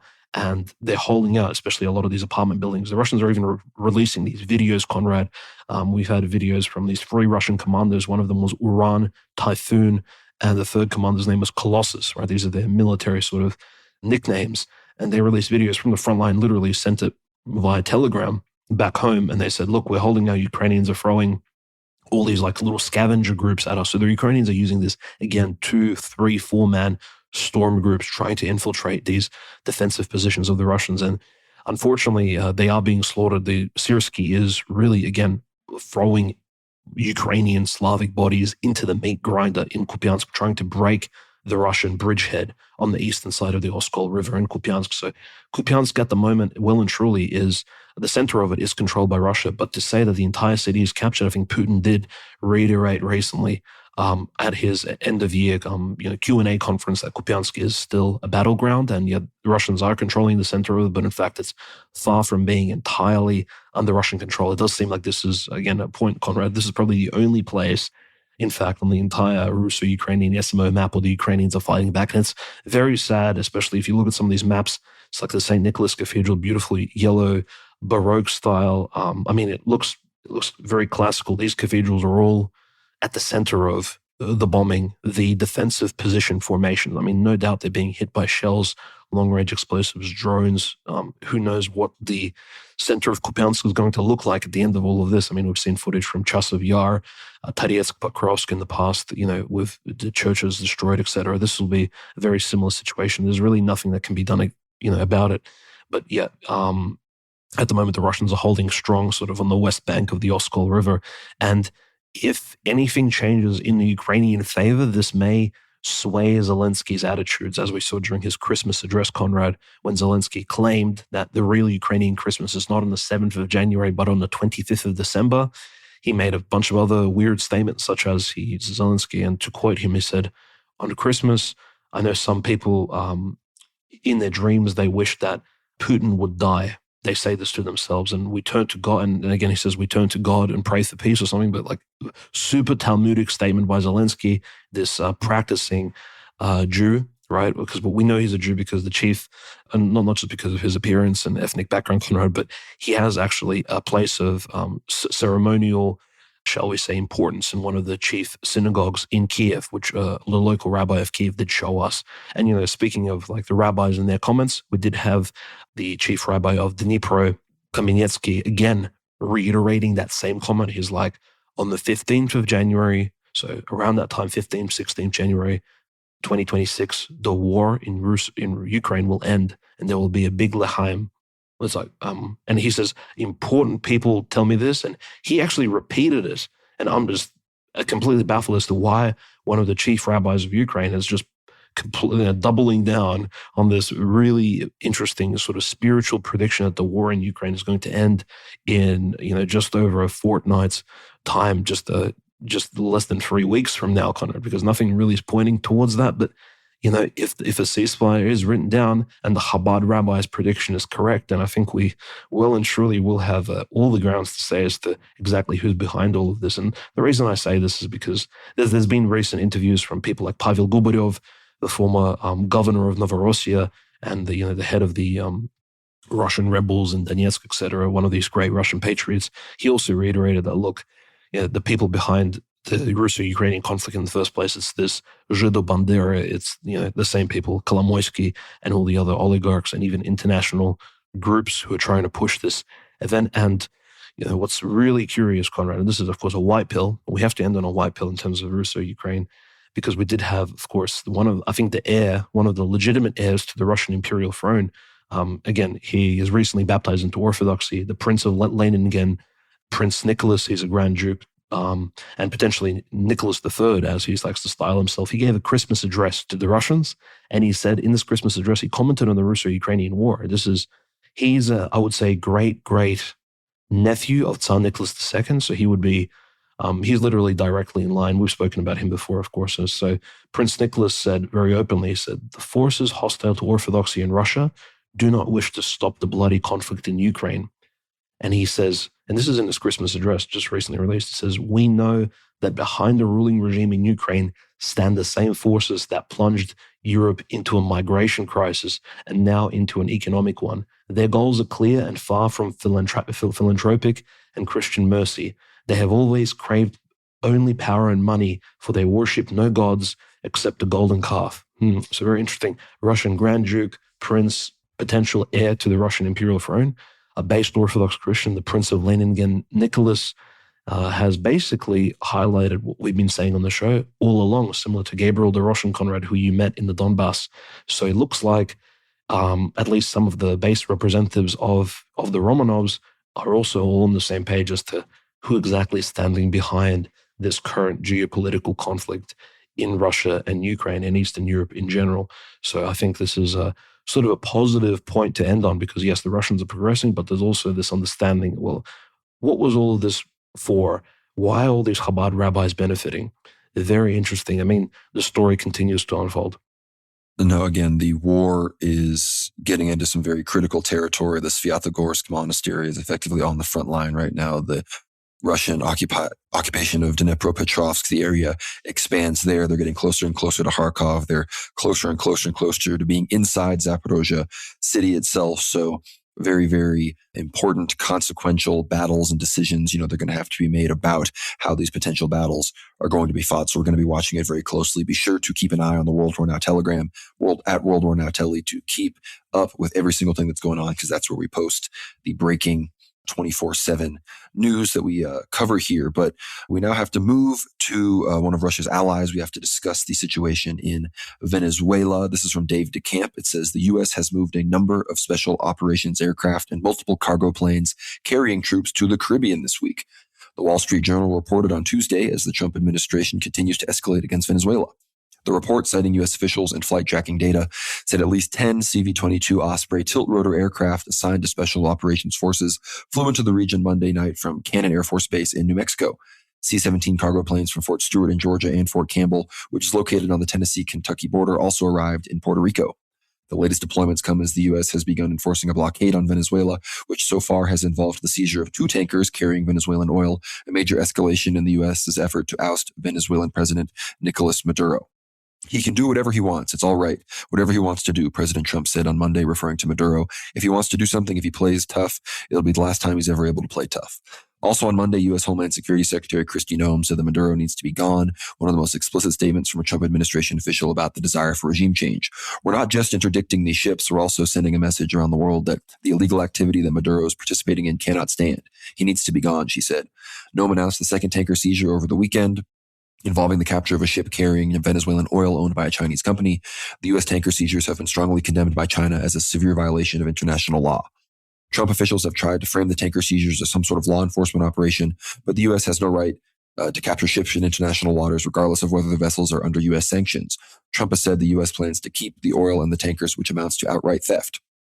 So the 2 tankers have been seized, but this other tanker, which was effectively escaping or running away from the U.S. Coast Guard, the Bella 1, the news came that it was somewhat interdicted by the Coast Guard, but that defied orders to stop or to be boarded. And now that they're trying to decide how to send a special force there to board it, getting sort of mixed reports on what's going on with the Bella 1. But it says here, the U.S. is preparing for a high-risk boarding of a massive oil tanker accused of evading sanctions tied to Venezuela, marking the most dangerous moment yet in Washington's expanding maritime crackdown. Officials say the vessel ignored U.S. orders, reversed course at sea, and is now being pursued as elite forces move into position, according to a new report. The standoff centers on the Bella 1, an oil tanker far larger than any Coast Guard ship, now more than 5 days in an active pursuit in the Atlantic, according to U.S. officials cited by the Wall Street Journal. The ship refused to stop for boarding, executed a sudden U-turn, and sped away from Venezuelan waters, forcing U.S. forces to regroup. The U.S. authorities say the Bella 1 is part of a sprawling shadow fleet used to move sanctioned oil from Venezuela, Iran, and Russia to buyers abroad while masking its origins. The ship has been sanctioned by the U.S. Treasury Department for allegedly transporting oil linked to Iranian-backed groups, including Hezbollah and the Houthis, with ties to Iran's Islamic Revolutionary Guard Corps. So obviously this is all about the grander war against Russia, China, Iran, with Venezuela being one of their main bases, besides maybe Cuba and Nicaragua, that, those countries are able to, station troops in, get oil from, have close bilateral relations with. So I don't know exactly the current immediate status of the Bella 1. It seems to generally be resisting these Coast Guard attempts. But yeah, the escalations in Venezuela continue. As I said at the beginning of the episode, check out our latest Ether Hour with Jose Nino. It'll be linked down below. We discuss the Venezuela situation extensively, what will likely happen to Maduro, the political realities on the ground there, the status of the Venezuelan military, and what we think is coming next. So be sure to check that out if you want to learn more about Venezuela. But Dimitri, I would love to hear any thoughts you have on Venezuela or any of these tanker seizures before we discuss some other American domestic news. Only that the economic war clearly is just another branch, an element of the greater sort of geopolitical militaristic conflict that's taking place. Tanker seizures, obviously an attack on Russia trying to bypass these sanctions, an attack on BRICS collaboration generally. I think this is what we're seeing. This is the Trump administration push, again, to sanction, to tariff any country collaborating with Russia. But also, again, we do have all the behind-the-scenes dealings that Russia has with countries like Azerbaijan, for example, selling Russian gas, oil, remarking it as Azeri oil and gas, and then shipping that off to Europe. Things like this, and maybe even Israel itself. These are taking place at the moment behind the scenes. And at the end of the day, I think these are contributing to the ever-growing sort of sanctions regime against Russia, probably heightening tensions, because we have to understand the Russian elites at the top are they're very wealthy people. There's all the people in key positions in Rosneft, for example, Transneft, etc. These are all people who have known Putin personally. Most of these Russian directors of the massive firms are all in some one way or another. And I don't mean to be hyperbolic about this. They are literally Putin's friends, his colleagues. So any economic hit against Russia, the seizure of these tankers, impacting Russian fossil fuels export market, Conrad, is directly impacting the decision-making of the top Kremlin authorities. Why? Because they're all either physically, literally related by families, or they know each other, or, these complaints make it to the top unless Putin has completely, and maybe correctly so, isolated himself from all these bad news in order to focus on the correct decision-making process. But I sort of doubt that's the case. And I think this sort of drip-drop, tit-for-tat, sanction breaching sort of assaults against Russia, again, is probably just one of the tactics that is being utilized in order to weaken the war effort in Ukraine. No, 100%. And again, China, Russia, they claim that they are going to take some measures to support Maduro against the aggression. But what that is going to look like, we are not 100% positive, and the U.S. does ultimately control almost all of the cards here. And if you listened again to the episode with Jose Nino, we really go into detail about all of that and who will likely actually succeed Maduro as the practical power center in Venezuela, not just the Corina Machado puppet that Israel and the United States want to put into power. Because ultimately, the U.S., despite being in their backyard, having more relevant interests with the United States, they are still pursuing this regime change on behalf of Israel, because Maduro and his regime and most of the Venezuelan public are very much anti-Zionists, anti-Israel. So that is the reality of the matter. And speaking of Trump and the United States being controlled by Zionism and Israel, we have some new Epstein leaks. I don't have an extensive report on all of this. I haven't reviewed all the documents. I'm somewhat bored by the whole story overall. But the big news that all the libtards are talking about are obviously the report in the files that an Epstein survivor testified that Donald Trump and Jeffrey Epstein raped her, and then the report claiming the victim was later found dead with bullet holes in her head and the death being ruled a suicide. So everybody's talking all about that. I can neither confirm nor deny the validity of something like that. But something that is very interesting was documents from the Bureau of Prisons come out that say that Epstein was afraid to return to his cell after waking up one day with strangulation marks on his neck that he could not explain. He also stated that he had no suicidal ideation, saying he was too cowardly to take his own life. So that combined, of course, people have been talking about, again, the 4chan post. I believe it was 38 minutes posted before any official announcements were made of Jeffrey Epstein's death. Somebody that worked at the Manhattan Federal Security Prison there claims all sorts of, I need to find the exact report, but basically that some crazy army person that had never been properly cleared came in and put Epstein's body in the back of a van, and basically that they switched him out. They switched out Epstein for somewhat of a body double there, and it went through this whole thing, and nobody has disputed the claims. I mean, you can find articles from when that 4chan post came out. It was basically confirmed to have whoever posted it knew about these things so it is very likely that whoever posted that 4chan post was a prison worker at the prison where Epstein was. So that's the latest news there. And of course, Trump did sign the Epstein Disclosure Act, which is what is allowing us to see all of these things. Pam Bondi redacted a lot more of it than I believe the act initially said. I think 18 pictures were completely redacted that included Trump, as well as some other lines and other things. So Thomas Massie and Ro Khanna are now drafting articles of impeachment against Pam Bondi. I don't know how successful that will be, but it's interesting because I'm no fan of Pam Bondi. We all wish Matt Gaetz was the attorney general, but she got swapped out because she's a Zionist and wasn't going to face the full brunt of the Jewish Senate's inquiry into, all these, sort of Jewish plots to undermine Matt Gaetz's credibility. So that's what is going on there. The only other news I really have about what's going on in the U.S., we have these reports about Trump's new battleship. This is from the U.S. Naval Institute. Trump unveils new battleship class. Proposed USS Defiant will be largest U.S. surface combatant since World War II. The centerpiece of the Trump administration's revamp of the U.S. Navy is the largest surface combatant America will see built since World War II. The U.S. Navy will build 2 new battleships as part of the Golden Fleet effort. President Trump, Defense Secretary Pete Hegseth, and Navy Secretary John Phelan announced Monday at Mar-a-Lago.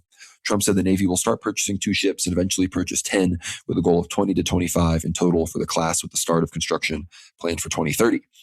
The U.S. Navy will lead the design along with me because I'm a very aesthetic person, Trump said. Images of a future USS Defiant, BBG-1, were featured alongside Trump, Hegseth, and Phelan, as well as a ship logo based on the July 13th, 2024 Evan Vucci photo taken shortly after Trump was shot in the ear during an assassination attempt amid his presidential campaign. The future Trump-class battleship, the USS Defiant, will be the largest, deadliest, and most versatile and best-looking warship anywhere on the world's oceans, Phelan said during the presentation. Now there will be work for shipyards everywhere, from Philadelphia to San Diego, from Maine to Mississippi, from the Great Lakes to the Gulf Coast, and for manufacturers that will build components for this battleship in every state. The new platform will be more than the 35,000-ton warship and draft 24 to 30 in a fleet, according to Navy data reviewed by USNI News. That's more than double the size of the 15,000-ton Zumwalt class of destroyers, which is the largest surface combatant currently in the fleet. The steel ships will be built in the U.S., the president said, but he noted the U.S. will work with others without disclosing whether other countries would be involved in the construction. When asked if the new class of ship was meant to counter China, Trump said, "It's to counter everybody. It's not China. The new ships will replace the Navy's next generation DDG program, which was projected to be about half the size of this proposed battleship.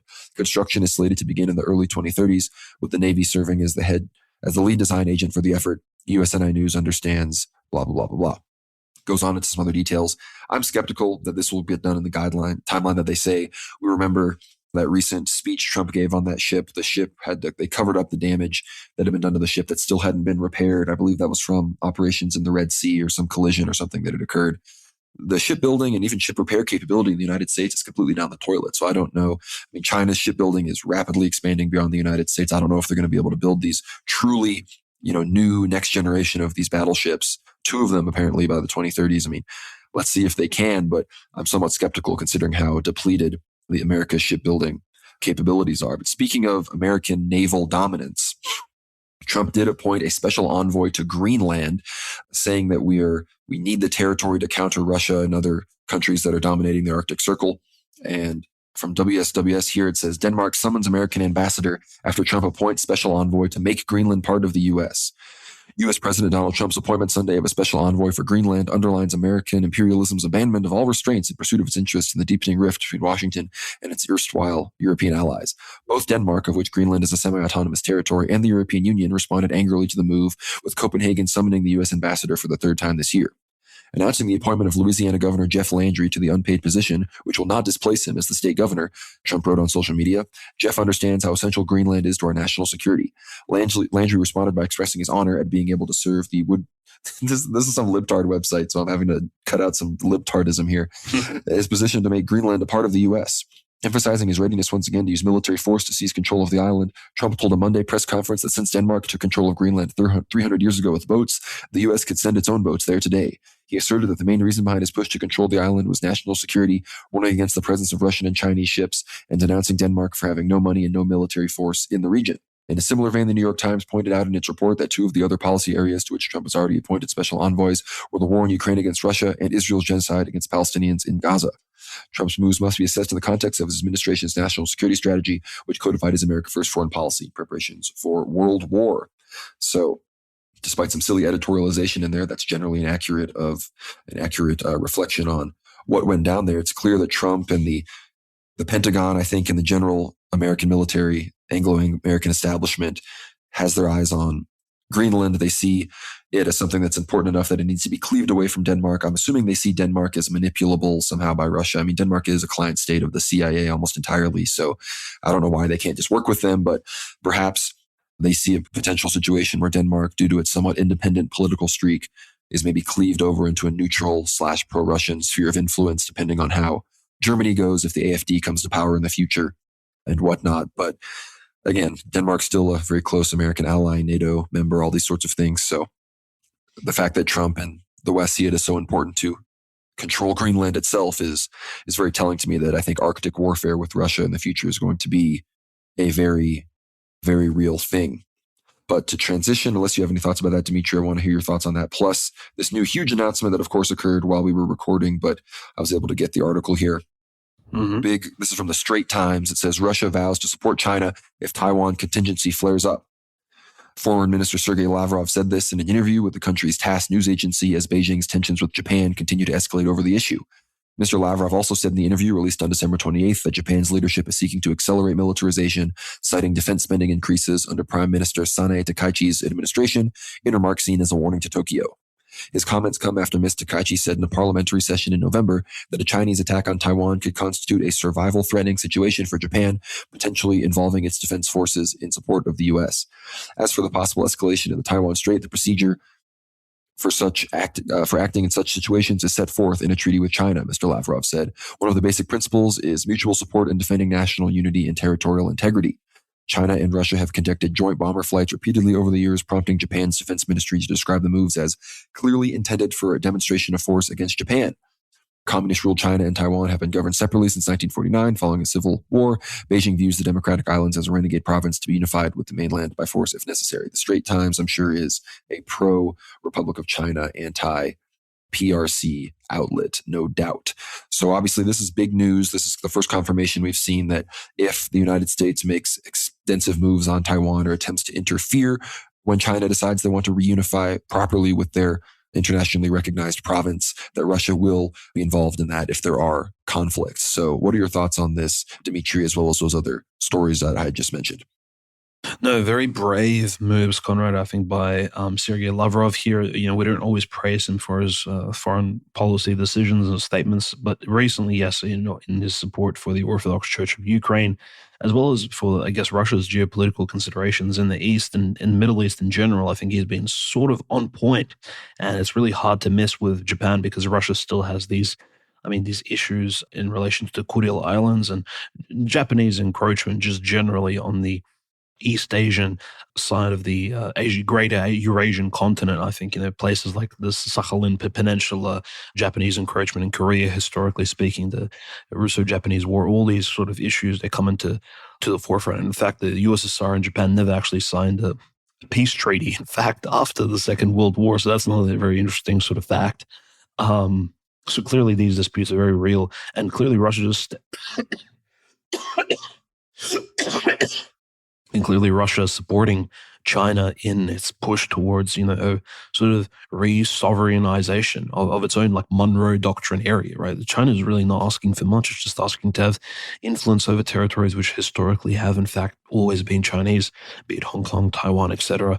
This is somewhat natural. I mean, look at countries like the Philippines, Vietnam, clearly taking a more or less anti-Chinese, China-skeptic positions, right? We have the war in Thailand, Cambodia, also coincidentally just today, Conrad, concluding before the closing of the year. I mean, the Thailand-Cambodia conflict, it reignited. Obviously, it's a 2025 conflict, so fairly fresh, but it reignited at the end of the year here in December. And over the last few weeks, there has been a huge exchange, obviously shelling, droning, even warplanes flying over, Thai warplanes bombing Cambodian positions. But just as of literally hours ago, Cambodia and Thailand have signed a ceasefire agreement. Ceasefire agreements, of course, are not peace agreements per se. They're just temporary holds on the matter. So this is maybe a Minsk-style agreement between Thailand and Cambodia.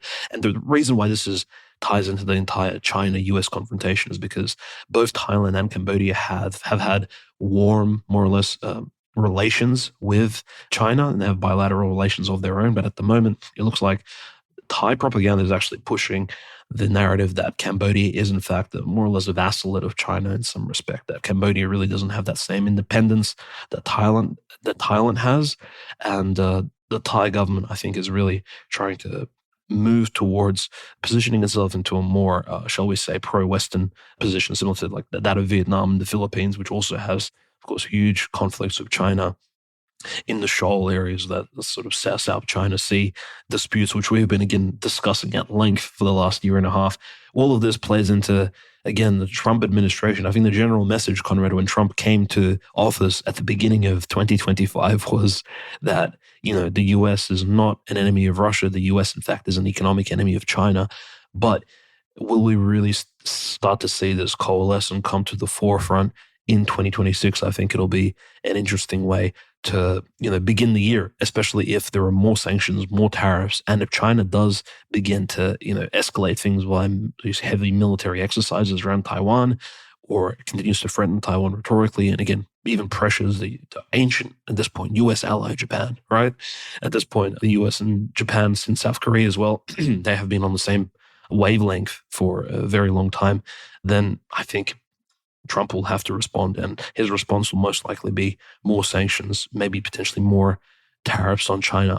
Sanctions as well, they don't have to be direct, they can be indirect, but they can hurt Chinese interests. All of the realms of conflict, which we've discussed, be it the Middle East, Iran, even the Sahel Belt, all these places, they've had Chinese influence as well. It's not just Turkey that's conducting itself in this sort of octopus type fashion where it's reaching out into all these points of interest. China has also been doing that. And so in the background, there is this eternal sort of economic strife between these two major, I would say, titans of the world financial market, the Chinese and American. Doesn't necessarily mean that China is the good guy in this particular conflict, but we can, as far as we can see at the moment, China isn't run, as you said, Conrad, directly, literally by Israel from Beijing, Peking. So at the moment, we do have to say that, our biases do lie more or less in the East, that we do see that China more or less is not trying to infiltrate or corrupt American culture from the inside. And so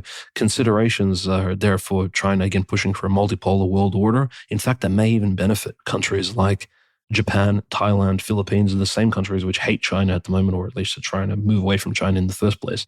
So very interesting consideration. And look, if this Thailand-Cambodia ceasefire does build into greater things, maybe Trump will once again claim that he somehow had a play in it.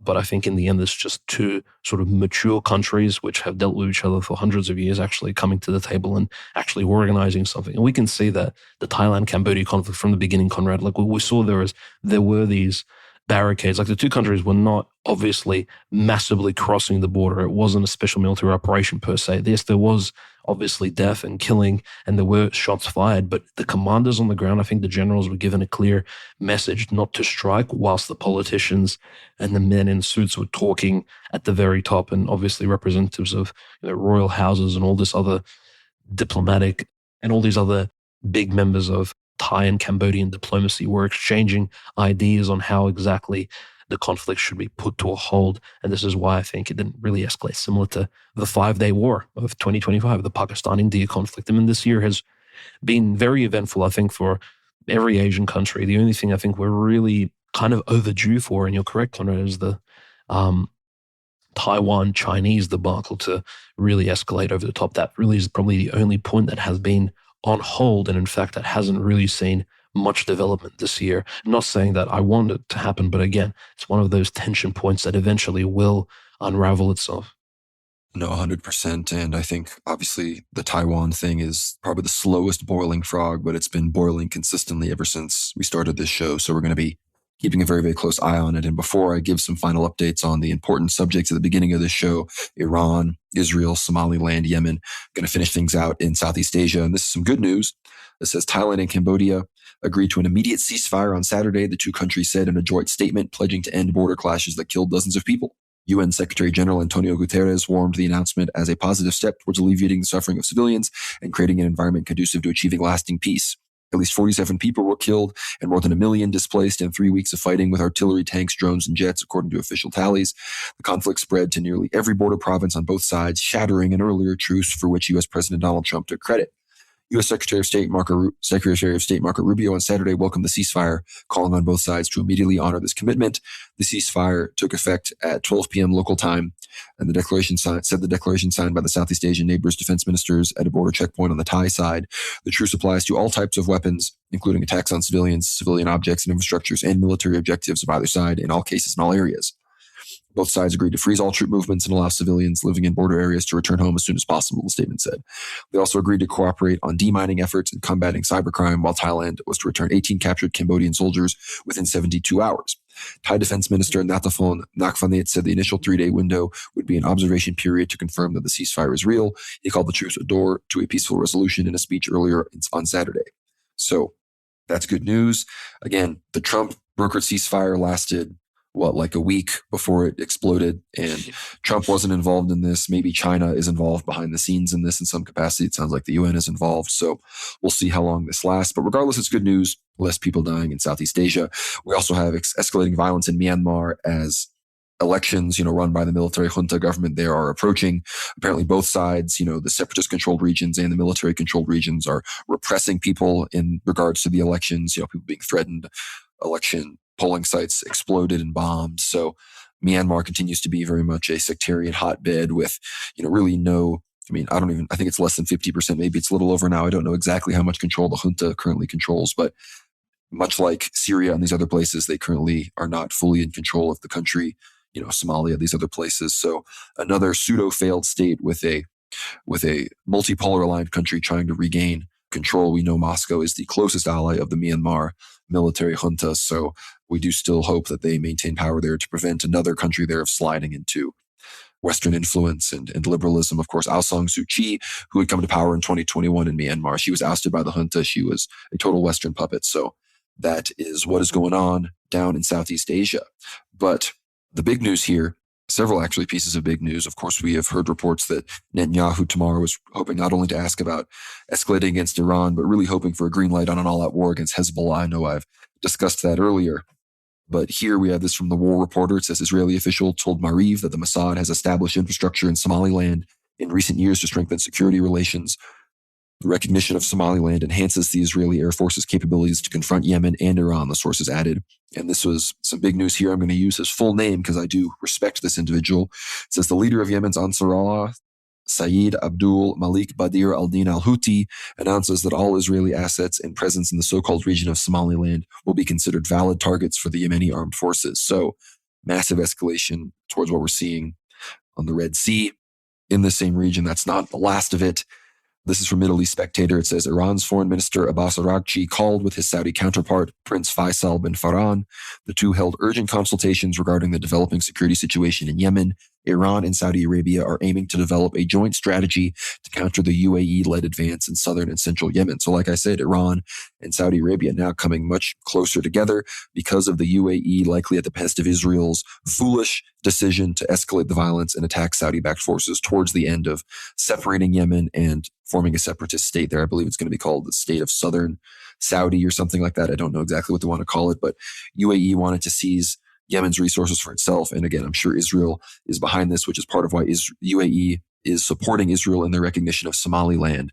But again, UAE, they may be the falling star that fully unites Saudi Arabia, Iran, and Turkey, as I said before, with, again, Erdogan about to visit Tehran and discuss recognizing Syria, Saudi Arabia now growing closer with Iran as well because of this Yemen situation. It's very, very fascinating, and we're going to be keeping a very close eye on it. So I'll be sure to keep up with our socials to keep up with all of this. But I'd love to hear your comments on all of that, Dimitri, before we move into church news. No, it is very interesting how the Islamic world really, despite all of their claims, theologically speaking, to be united, to be like a strong religion, one God, one unity, etc. It's really falling apart at the seams. It seems at the end of the day, Conrad, it is just what we saw in, for example, what agnostic historians and atheist historians like to say, like, oh, but it's just medieval type warfare. Religion is being used as a tool. We actually see that in the Islamic world, in particular, like the Gulf states, what they're doing in places like Yemen. It is literally like just a battle for wealth, territory, etc. And Islam as a faith, unfortunately, is being used as essentially a tool. And like the reason I think the real pivot here to the religious issue, more or less, is the fact that right at the end of the 2025, we had that Vladimir Putin address, and in which there were a few comments being made about religion. And this is incredibly key because keep in mind, Russia has a very, I would say, weak anti-Islamic, at least Orthodox Christian apologetic angle towards Islam. There were only 9 priests who were experts in anti-Islamic apologetics in Russia out of 41,000, right? So this is a huge minority. It's like less than 1% of priests even understand how to bring Muslims into Orthodoxy in Russia at the moment. And of course, the chief priest among them is, of course, Father John Vasiliev and the archpriest Kirill Ivanov. Kirill Ivanov, Father Kirill, is incredibly popular at the moment on YouTube. He has over 230,000 subscribers on his YouTube channel. So, not to say that anti-Islamic apologetics aren't actually developing since the murder of and the martyrdom of Daniil Sisoyev, but in fact, it's still in its infancy stage. The reason I say this, Conrad, is because it travels directly into geopolitics, because Putin, end of his 2025 address, makes some really cringe comments. This needs to be, of course, commented on because his physical age is 73 and his spiritual age is like going on to 13. Like it's the absence of catechism really showing that Soviet baggage is wearing and tearing, I think, on a lot of the psyche of people who are listening to some of his statements. They're completely absurd. For example, the thing that Putin said, of course, when somebody asked him about Islam and Christianity, Putin makes the following statement. He says, fundamentally Orthodox Christians of, the Eastern denomination, he sort of marks that. He says, like, we are just an Eastern branch of Christianity, which we are Eastern Orthodox Christians in name, but we are Christians, of course, in a worldwide basis. But he obviously doesn't really, we'll see what he means by that next. He says, we are foundationally and fundamentally the same as Muslims. This is why we get along with them. Very strange. Again, Putin said this himself, literally a week ago at the end of the year address. Very bizarre. And the next statement, I think, even topped this one off, in which he says, look, when you're in the trenches and you're fighting, you really don't care about differences of religion. He says this very bizarre sort of syncretistic, perennial, ecumenist statement. And he pivots, he takes it away from the front lines. And he says, in fact, he says, I don't think God in heaven even cares about the division of churches and the divisions between religions. I don't think these things matter to him. It's like, okay, or have we missed our foundations and religions classes, or what exactly is going on? Is this, again, senility kicking in? Is this a geriatric type of comment? I'm just hoping that this was, again, a slip of the tongue, but it does reflect things that we saw from the beginning of 2024, Conrad, with Putin's interview with Tucker Carlson, when he says he doesn't really believe in divine providence in geopolitics. And I mean, spiritual maturity in geopolitics does matter, because if you're a decision maker, if you're a chief commander of armed forces and you're preparing to enter into a military operation of some sort or a war, you want to make sure you're spiritually good with the Lord, right? This is, clearly this is classical Christian politology. Going back to foreign policy of the medieval ages and the Byzantine Eastern Roman Empire, something that's really absent, I think, in current decision-making of so-called Orthodox Christian countries and even majority Orthodox Christian countries. This is why the Russian Orthodox Church, the Ukrainian Orthodox Church, they have their work cut out for them in trying to catechize a largely post-Soviet population. And again, modern liberal degenerate culture is not helping in that effort. Now, in terms of more church news coming out of Ukraine, there is positive news. For example, Metropolitan of Cherkasy, Theodosius, is actually recovering from his recent hospitalization and his poisoning that took place. So he's, I don't believe he's back to serving per se, but he is seated during church services. He is present. He's again back in church. We do have Metropolitan Arsenius. There's been a huge show of force in Washington, D.C., Conrad, in December of this year, 2025, to close off the year. American Orthodox Christians standing up against Zelensky and his government's persecution of Orthodox Christians in Ukraine. This is amazing. Father John Wyford and his daughter, again, putting in amazing work, as well as so many others, countless. I mean, it shouldn't really go down the list here because we'll probably miss some people, but there are amazing Orthodox Christians in America standing up against persecution. Their conscience is well and truly clear.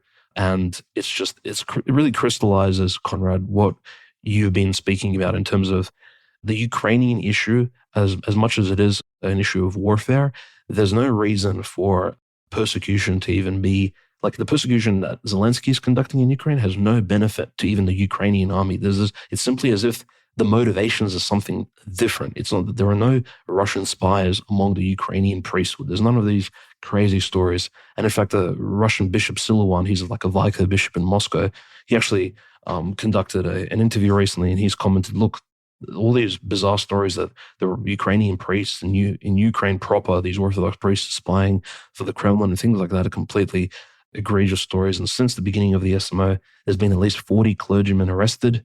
Many of them, of course, have lost their Ukrainian citizenship, which is crazy. Imagine you're living in a country losing the citizenship of your own nation. And just in terms of a story that's adjacent to Ukraine, and this is the post-Soviet пространство, Georgia, we have Patriarch Elijah of Georgia, actually a suspended Orthodox Christian priest of his own patriarchate.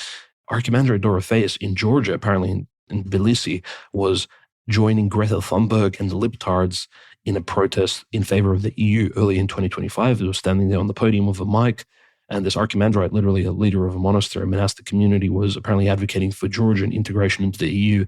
And Patriarch Ilya of Georgia, I mean, I think he's in his 90s at this point, one of the oldest hierarchs of the Orthodox Church, just put his foot down and just, cut the libtard garbage, ended it right there, and suspended Archimandrite Dorotheus. I think Archimandrite Dorotheus really needs to internalize and think about what exactly he was calling for. Some sort of LGBTQization, alphabet community enrichment of the Georgian people at these protests. So there are good things happening behind the scenes. It's not all doom and gloom, Conrad. Well and truly, it's a lot of great things have happened at the end of 2025. And I think the positive points are that, at the end of the day, it's sad that the military action is in fact still ongoing, but the more the Russians push westwards, the more territory is liberated, the more priests aren't persecuted, and eventually Svyatogorsk Lavra, the Russians are within 10, 15 kilometers away from it. Soon this monastery will be liberated. The monks will be free to worship and actually conduct themselves in a free fashion. This is like their First Amendment rights, you can say, in an American sense, in Ukraine, which have been essentially put on hold during this terrorist Zelensky regime. So I think eventually the persecution in Ukraine will end, and all and the hierarchs and the monastics, the laity as well, who have lived through this persecution will be the future, the gemstones, the salt of the earth of the entire greater Russian world and the entire Eastern European Orthodox Christian community. I think some of the best Orthodox Christians in the future will come out of Ukraine because of the things that they have lived through and strived through. So, and this is not my words. This is what Bishop Siluan from Moscow has recently reported in his interview from the Orthodox Church. So I think entirely correct comments on the issue of persecution in Ukraine. No, I completely agree. And speaking of the persecution in Ukraine, on December 17th, we saw the Pan-Orthodox Society of St. John of Shanghai and San Francisco. They held their Day of Action in D.C., which saw many priests, bishops, clergymen. They met with Rep. Anna Paulina Luna in Washington, D.C., and they gave speeches, very much against the sort of escalatory rhetoric from representatives like Joe Wilson and others who, totally support the Zelensky regime and the persecution of the canonical church in Ukraine. And the group was, nearly 200 hierarchs, clergy, monastics, and faithful. The group, organized by the Society of St. John of Shanghai and San Francisco, included 3 hierarchs: His Grace Bishop Theodosius of Seattle from Rocor, His Grace Bishop John of Worcester from Antioch, and His Grace Bishop Seraphim of Kostantica from the Serbian Orthodox Church. The concerned Christians met with 80 members of Congress and their staff, in addition to canvassing every office in the House and Senate. The event concluded with a meeting and press conference on the steps of the Capitol building, which saw a number of congressmen standing in solidarity with the persecuted UOC. The Pan-Orthodox group called for the repeal of Ukraine's Law 38949, adopted by the Rada and signed by President Zelensky in order to shut down the canonical Ukrainian Orthodox Church. The first court case stemming from the law to ban the Kiev metropolis is currently underway. The group also called for the release of His Eminence Metropolitan Arseny of Svyatogorsk, who has been held in detention for nearly 2 years on phony charges, and an end to the conscription of UOC clergy into military service. The press conference began with remarks from Ref Luna, who has spoken up in defense of the UOC many times already. She emphasized that American tax dollars should never support a government that is actively persecuting our brothers and sisters in Christ. And eventually, I think we are going to have Father John Whiteford on to discuss this and more of the general situation regarding the UOC and the situation in America and the advocacy in favor of it, as well as other news from the Russian church. So stay tuned for a future episode with Father John Whiteford. At this day of action, we saw some great signs like Greeks for the UOC. So we know there are many Greeks who, of course, stand with the canonical church there and don't want anything to do with the ecumenical patriarch's nonsensical actions. So everyone can be sure to check out the latest articles and updates about that. In response to all of this, of course, there was a Ukrainian lobbyist who had a lot of very unpleasant things to say about all of this. He talked about how they should send robed pastors to discuss things with the congressman because they would be more believable. The implication is that, these priests in their robes, people don't want to offend them or go against them, so they just get whatever they want. And, no one takes pastors as seriously, which, is true because, pastors don't have hands laid on them and don't have apostolic succession and are just self-appointed dudes. But that same lobbyist in leaked audio, that lobbyist admitted that many UOC churches were destroyed by the Ukrainian army. This is from Ortho Christian. It says a Ukrainian lobbyist stated in a recent phone call that Ukraine's armed forces have destroyed numerous Ukrainian Orthodox church buildings and used them as military staging areas, according to a recording leaked to the UOJ. The statement came during an emergency conference call organized by the American Coalition for Ukraine on Wednesday night, where participants discussed religious freedom as their Achilles heel in lobbying efforts. Julian Hayda, Associate Director of Public Engagement for Razom for Ukraine, a coalition member organization, cautioned fellow lobbyists about selecting images for their advocacy materials. Visuals also matter. We have to be careful with the images we use because a lot of the UOC churches in Ukraine that were destroyed by Ukrainian armed forces. We should use them as staging areas. We use them as staging areas. That's very not good. We have to be careful about the images that we use. So we already knew that, but the Ukrainians are having to integrate all of this into their approaches to their propaganda to try to convince American representatives and Americans to continue to support their nonsensical war.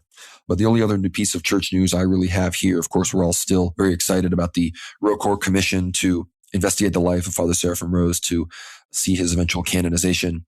In a letter to his diocese this week, Archbishop Makarios of Kenya, who is the Greek bishop overall of Kenya, he referred to Seraphim Rose as Saint Seraphim Rose. So that's somebody out of the Alexandrian Patriarchate from the Greek world recognizing it. I think we know that likely here within the next few years, we will see the canonization of our beloved Father in Christ, Seraphim. So very excited about that. But in other ROCOR synodal news, at its session in December 9th, 10th, and 11th, the Holy Synod of the Russian Orthodox Church, one of the things they did was they appointed Bishop Theodosius, who he gave a speech at the Day of Action. He himself is from Ukraine. His spiritual father is at the Kiev Caves Lavra, or is a monk there. I guess he's probably been expelled as well. Bishop Theodosius, he said that the worst excesses of the Soviet Union are currently being seen in Ukraine. And he himself, of course, knows exactly what that means. And he was moved from his place as Bishop of Seattle. He is now a vicar of the Eastern American Diocese with the title Bishop of Manhattan. So Bishop Theodosi is now Bishop Theodosi of Manhattan. And 3 other bishops were approved for consecration. So these are now bishop-elect. We have Archpriest Michael Crowley, who will now be the Bishop of Boston. He was previously the rector of St. Xenia Church in Massachusetts. Hieromonk Peter Karakozov will now be the Bishop of Seattle, replacing Bishop Theodosi. And Hieromonk Spiridon Gusakov is now Bishop of Toronto, vicar of the Canadian Diocese. I guess he will be under Archbishop Gabriel. I was interested to see how this meeting did not decide who will be replacing the deceased and reposed Archbishop Peter, who is the ROCOR bishop over me here in Texas.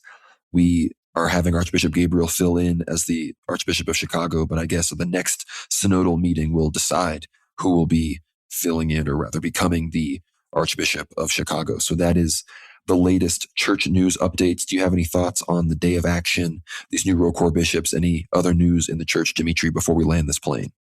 No, of course, the name of the state of, obviously the state of Washington, and clearly like Seattle generally, like it brings about, of course, memories of our great interview of Abbot Tryphon of the Vashon Island Monastery. Obviously, that will be his future bishop, now obviously former hieromonk Peter. So that's again exciting. And we have to keep in mind, like for the Russian church in general, it's been an issue from the very beginning of the Russian church's autocephalate independence that they've never actually had enough bishops. In fact, only under Patriarch Kirill recently in Russia itself has the number of bishops expanded 2 times. So it went from around 200. At the moment, the number of bishops is around 400, and that's in Russia proper. So the more bishops, especially, again, if they're worthy of the position, the better for the church in general. It makes smoother administration.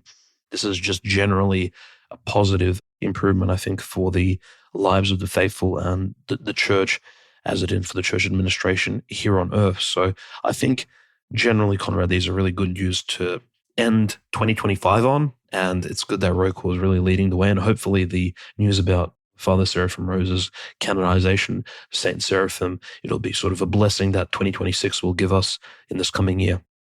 No, we're all hoping and praying for just that. And I know people might have been expecting some more year in review, or we did make a lot of predictions about upcoming geopolitical events, but be sure to tune in.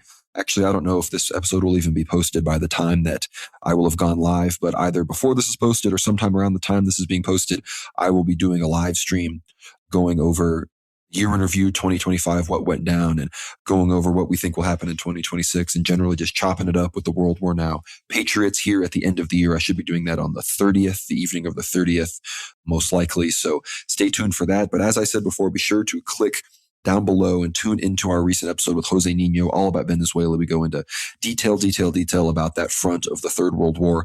Also, be sure to check out our recent interview with Eva Bartlett about Gaza, the West Bank, Syria, and the Donbass, all places where she lived extensively for months and years at a time during war there. So be sure to check all of those things out. Also, I think we might have the thread closed by the time you're listening to this, but thank you to everybody for asking questions in the Q&A thread for Ether Hour. Maybe it'll still be open by the time this is released. So be sure to ask us any last minute questions if you want them to be answered in our upcoming Ether Hour episode, which will be another Q&A. But this has been the last World War Now of 2025. I want to wish everybody a Merry Christmas once again.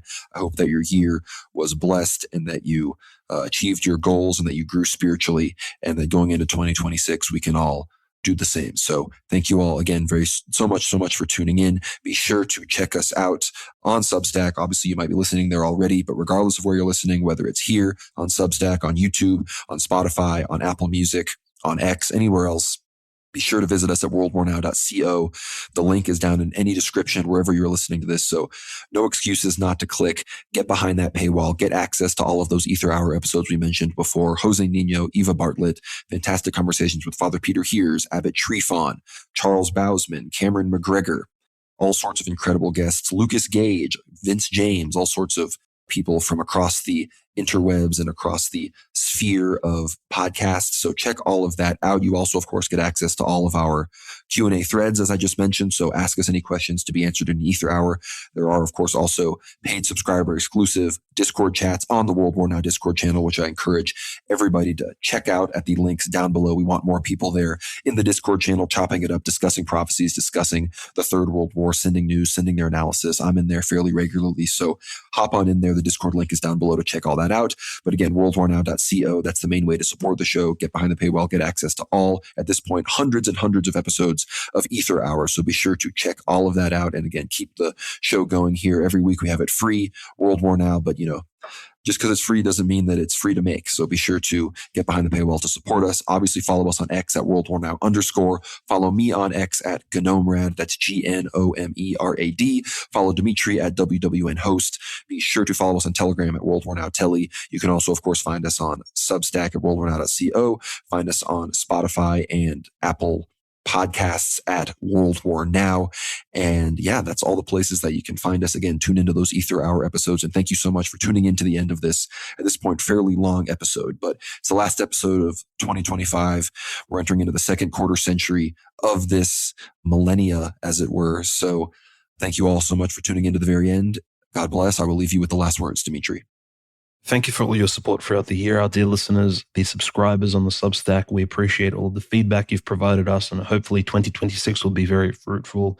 And as Conrad said, we'll all grow spiritually and in other ways this year. So we really appreciate all of your help. We have some exciting content coming for you very soon. So definitely subscribe, help us out, and we will not fail you in terms of producing some of that great stuff. We even have some great book releases potentially coming out, Conrad, documentaries, all kinds of amazing things. So Merry Christmas to all our Christian friends and supporters, and have a happy new year as well.